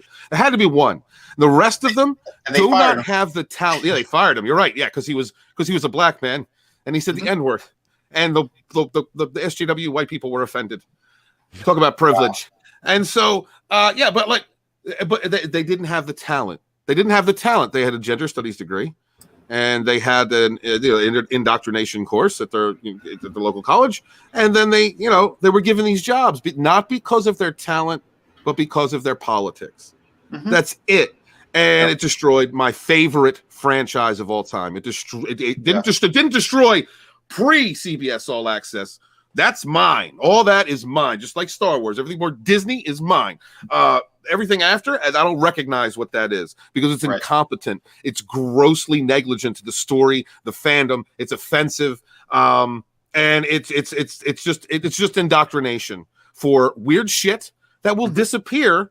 That will disappear when the money dries up. Yep. Because eventually the money's going to dry up. People are going to stop buying, paying, caring. Yep. Because this shit, it comes in waves. It always does. Sorry, you got me on my Star Trek. I was upset. You're all right, man. Trust me. I went on a rant. You went on a rant. Tony, I don't even make Star Trek videos, bro, because I'm so pissed. Like, that's where I'm at. I got to concentrate on, I can't do a Star Wars no more, but I had to concentrate on that because I was like, I have a little less love for, Star Trek is my shit. But I can't even do Star Trek videos. I've tried. You can go back on my channel and look. Like, I get through like maybe 2-3 episodes and I'm done. I do not have the longevity of people like ETAP or John Talks or any of the other creators that review these awful shows for us. Mm-hmm.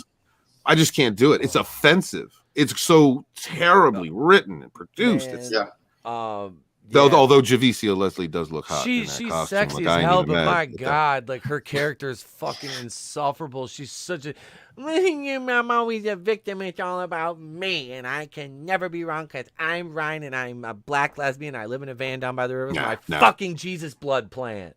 She needs some hamburger cologne and a strong one. She'd be good. She's the Jesus blood plant, dude. I'm serious. This fucking to get the plant from Lesbian Island, and it's just. You had Sophia, who was like female Raja Ghul, and she was the fucking midget pirate lesbian on Lesbian Island who grew the Jesus lesbian blood flower that Mary took back to her super secret underground clinic that everybody knows about. That nobody should know about. Wait. And she had the Jesus blood plant. Did I hear midget lesbian? The midget lesbian pirate Sophia, yeah, because Alice looked like Andre the Giant next to her, and Rachel Scarson's only like 5'7", so the bitch that plays Sophia is probably like 3'4". I don't know. She's fucking Wait. Okay, well, no, I thought you were joking. This is really a plot line. She's like, yeah, she's a lesbian. She gets mad. Everybody's a lesbian, okay, on the show. Every female. Bring in the lesbians. When you see a female on the show, just assume that they are the lesbian.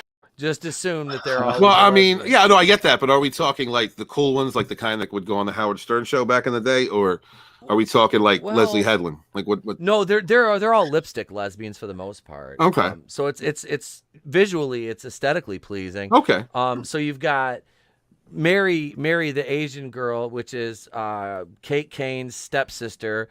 Her mom died. Alice killed her mom, and she. Are all the moms gay too? No, the mom was actually not a lesbian. She was married to Jacob Kane, the Jewish guy, who was the head of the Crows security team. It's a whole fucking mess. But so the lesbian tree starts with Kate Kane, Ruby Rose. So you start at the top of the lesbian tree. You go Kate Kane, then you have Sophie, who works for the Crows. She's hot. That's Megan Tandy. So after Megan Tandy, you go. I feel like John Madden. You go boom over here, Brett Favre. But no, then you got Julia Pennyworth. All right, Alfred Pennyworth. Sorry, Julia Pennyworth. Boom. She's a lesbian. She dated Kate Kane. Tough acting, acting. And I have that gift too, but I don't have it uploaded yet. Boom, tough acting, acting. This is the place for me. But so you got them, and then you have. Ryan Wilder now, which is Batwoman. She's a lesbian. Her ex-girlfriend, Angelique, who's a lesbian. You have Sophia on Pirate Lesbian Island. She's a lesbian. You have Tatiana, her one lesbian assassin. Then you have the lesbian Air National Guard, but they're all guys that dress like Jesus and have are the long chicks hair. lesbians at least making out at some point? We've got to see you got to see Ruby Rose make out with the chick that plays Julia Pennyworth. And she's a smoke show. I think she might have kissed Ryan or Sophie at one point. Megan Tandy, she's really hot. Man, because the lesbian tree was sounding kind of hot. The lesbian tree is, dude. There's like like in any given scene, you could have 2.5 lesbians. Like I count Mary as like half a lesbian because she's never really confirmed. And Alice is like the object of lesbian desire. So it basically all comes back to lesbians. It sounds like this week they're gonna get 2 new viewers. And wait, April 11th is the next episode. So until then, literally until April 11th, I'm sitting here going, how do I live without you, bad woman? You know, I mean, it's just like it hurts. Oh well, you can watch from the beginning again. I know, right? I've got them all DVR'd. I'm not even fucking. How does this stuff stay on air? Because nobody cares. Nobody cares. There was 435 people. 435. There might as well 435 people. There was 435,000 people watching, and those are bots. And 4 of us were YouTubers. And then the guy fucking blocked me on Twitter today again because I dared to. Yep, another monster. The Lesbicans. the fucking bloody Oh my God, Zays! Here come the Lesbicans. Oh God help Jesus, us. I fucking love it. But yeah, we're gonna wrap it up here. I'm getting kind of hungry. We've been going. It's 2 hours and 45 minutes. It's been a great fucking night. Tony, what's up, brother? What do you got coming up on the channel? Hey, just thank you for a great show, everyone. And yeah, if you haven't yet, go check out Why Lucasfilm Continues to Defeat the Fandom Menace. Go check out Hollywood's Next Victim. I've even got a rant about a certain something over on my channel. It's my latest upload. A lot of shit going on at the Clown World Review. None of it will expand your mind. In fact, it'll probably regress it. It's the worst channel on YouTube. Well, you need a couple trans non-binaries in there, Tony. Yeah. Trans-binary canaries? Yeah. The whole channel, it's a non-binary world, but it's also a flat Earth. It's a flat world. Gotcha. So I'm a non-binary world. just, check us out, but make sure to clear your browser history afterwards. Does that flat world have geodes? That's what. Sorry, that's the mother geode that we're all floating on. The mother smelt. Yeah. Yes, the mother smelt. And it feels good. So just like watching the Clown World Review. So go check it out. Clear your browser history afterwards. And remember, they are not pop culture. They are agenda. We are pop culture. Amen, brother. Hell, Amen, brother. Thank you, man. Next up, Vinnieart. Dude, I gotta say, I love Tony. I love all you guys, man. It's always a blast hanging out over here. ETEP. I mean, all the shit that we've been talking about. It's just, it's real. It's fucking real. We laugh about so much of this shit, but yeah, what's going on here is it's stuff that we have to keep fighting against. I was gonna go into another rant. I'll stop myself there. But yeah, guys, continue to support my projects. I guarantee you the best quality, not only from story and artwork, but even the product itself, the paper. It's the highest grade quality. I go above and beyond for my fans, for just everybody who wants to support me. I appreciate each and every one of yous. Check out my YouTube channel. It's at Vinnieart. It's the same way that you see it on screen there. And yeah, I've been doing similar conversations like this. I promote other creators, and I've been doing these drawing classes. So if you want to learn some cool stuff, please check it out. I'm getting closer to the numbers I need. I'm like in the 750s right now, but I could use some more watch hours. That's for sure. And I have a couple of celebrities interviews, so if you want to check those out, go for it. Yeah, to take a deep dive into my world. I think you're going to be very pleased that you did. And yeah, thanks again, everybody. Oh, man, thank you for joining us, Vinny. I always appreciate it, brother. It's always a pleasure. Awesome, man. Likewise. Last but certainly not least, ladies and gentlemen, author Stephen Walton. Hail to the chat. Hail to the panel. Sorry I wasn't on camera. I look like freaking mess, but I apologize. Thank you for being here. Guys, please hit that like button if you haven't already and share out links to these channels, please. These are great people. Hail to Tony, hail Vinny, and then hail ETEP. Let's get this man to 1,000. Can we get a subscriber campaign for this channel? This man deserves it. When I first found ETEP, I was like, oh my God, he's asked me out of the blue if I come here on his channel for a Monday night. And I came on and I could not believe the production value this man puts into his shows. Like, he's really working it to make this fun for you guys. And I think that you see it. We need more people to see it. So if y'all could get a subscriber campaign going for this man, I would greatly appreciate it. This dude's channel is better than mine. And he's better than most that I've seen. Let's get this man to 1,000. Let's get this man monetized. He deserves it. Please share out Vinny. Share out Vinny Shadow of the Kraken. This is a man that cares about this community. He cares about the product that he's trying to give you.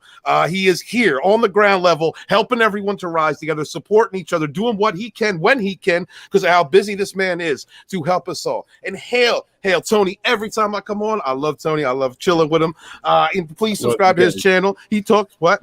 I love you guys too, man. Thank you. Yeah, absolutely, brother. Subscribe to this man.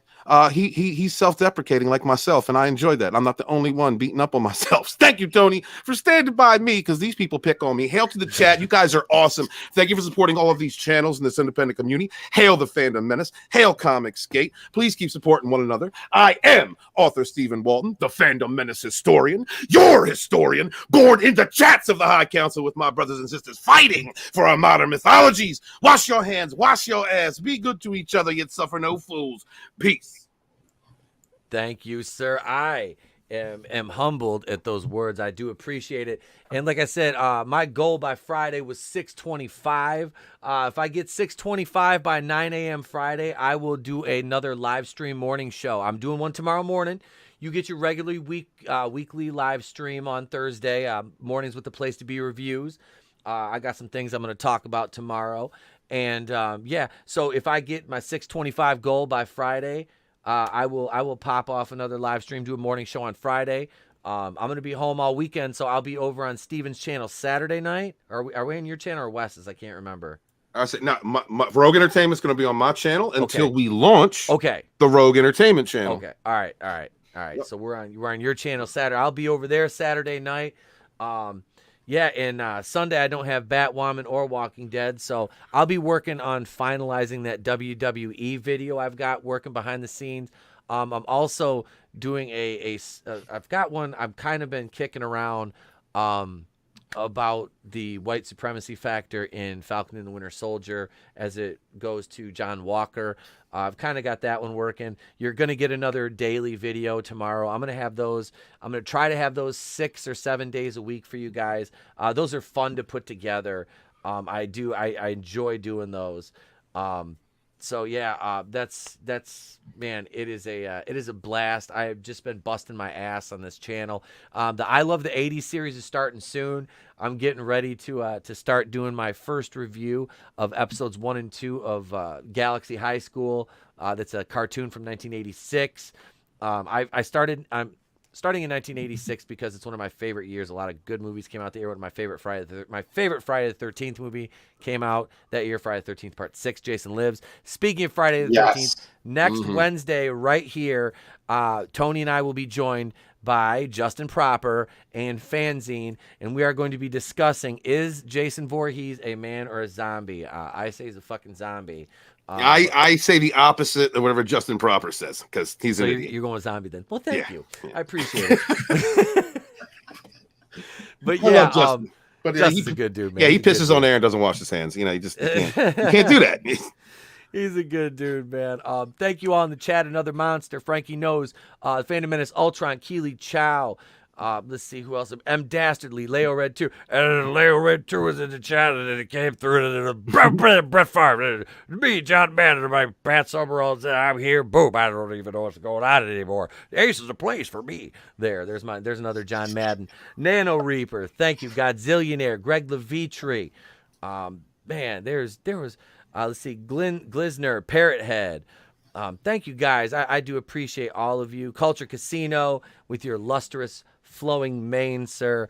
But thank you guys all for getting me this far. Like I said, I'm putting in the work for you. All you gotta do is push the button, sit back, enjoy the show, and let me entertain you. Me and my awesome, amazing panel every Monday, Wednesday night. I have fantastic creators that I'm blessed enough to work with in a fucking amazing community full of talented individuals that are doing this out of the sheer love, and people like Vinny, people like Nerium, Red Gaze, who I've been fortunate enough to really get to know well, to make him a permanent part of the Monday night show.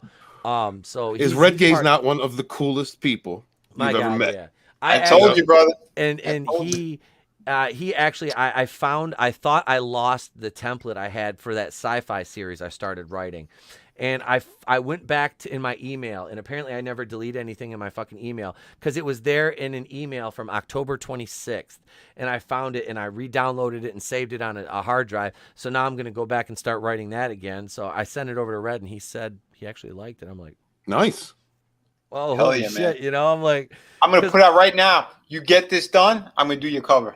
I don't know which way I'm going to go, if I'm going to make it a comic or if I'm going to go novel with it.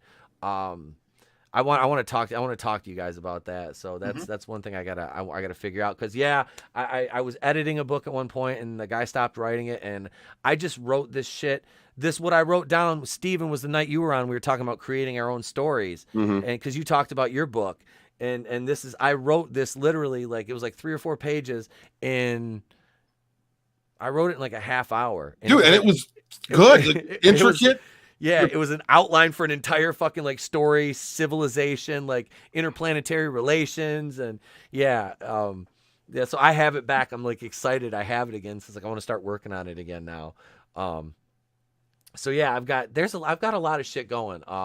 So I'm trying to expand. I'm gonna start I don't know if it's like Teespring or what's the other one? Is it Zazzle? You can do T-shirts through. I want to start doing merch.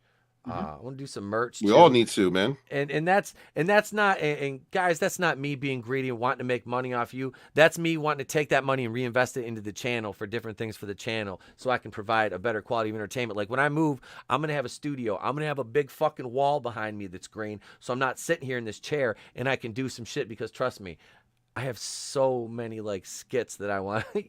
Yeah, there's a lot of shit that I want to do. So stick with me. Hit that subscribe button. Subscribe to Steven, Vinny, Tony, 2 Cents Toys, my boy Salvador, all the Rogue Entertainment channels. Go into the Rogue Squadron from last night here on the channel, and every Rogue Entertainment member's channel is listed in the description to that video. Subscribe to all of them. You're wonderful fucking creators in this community. And yeah, man, that's it. We're done. I love you guys. It's been almost 3 hours. I'm Etepo Kuin of the Place to Be Reviews. I've been here with all of yous. And remember, if I don't see you, have a great day, a pleasant tomorrow, and I'll catch you on the next one. Star-Lord, do the damn thing.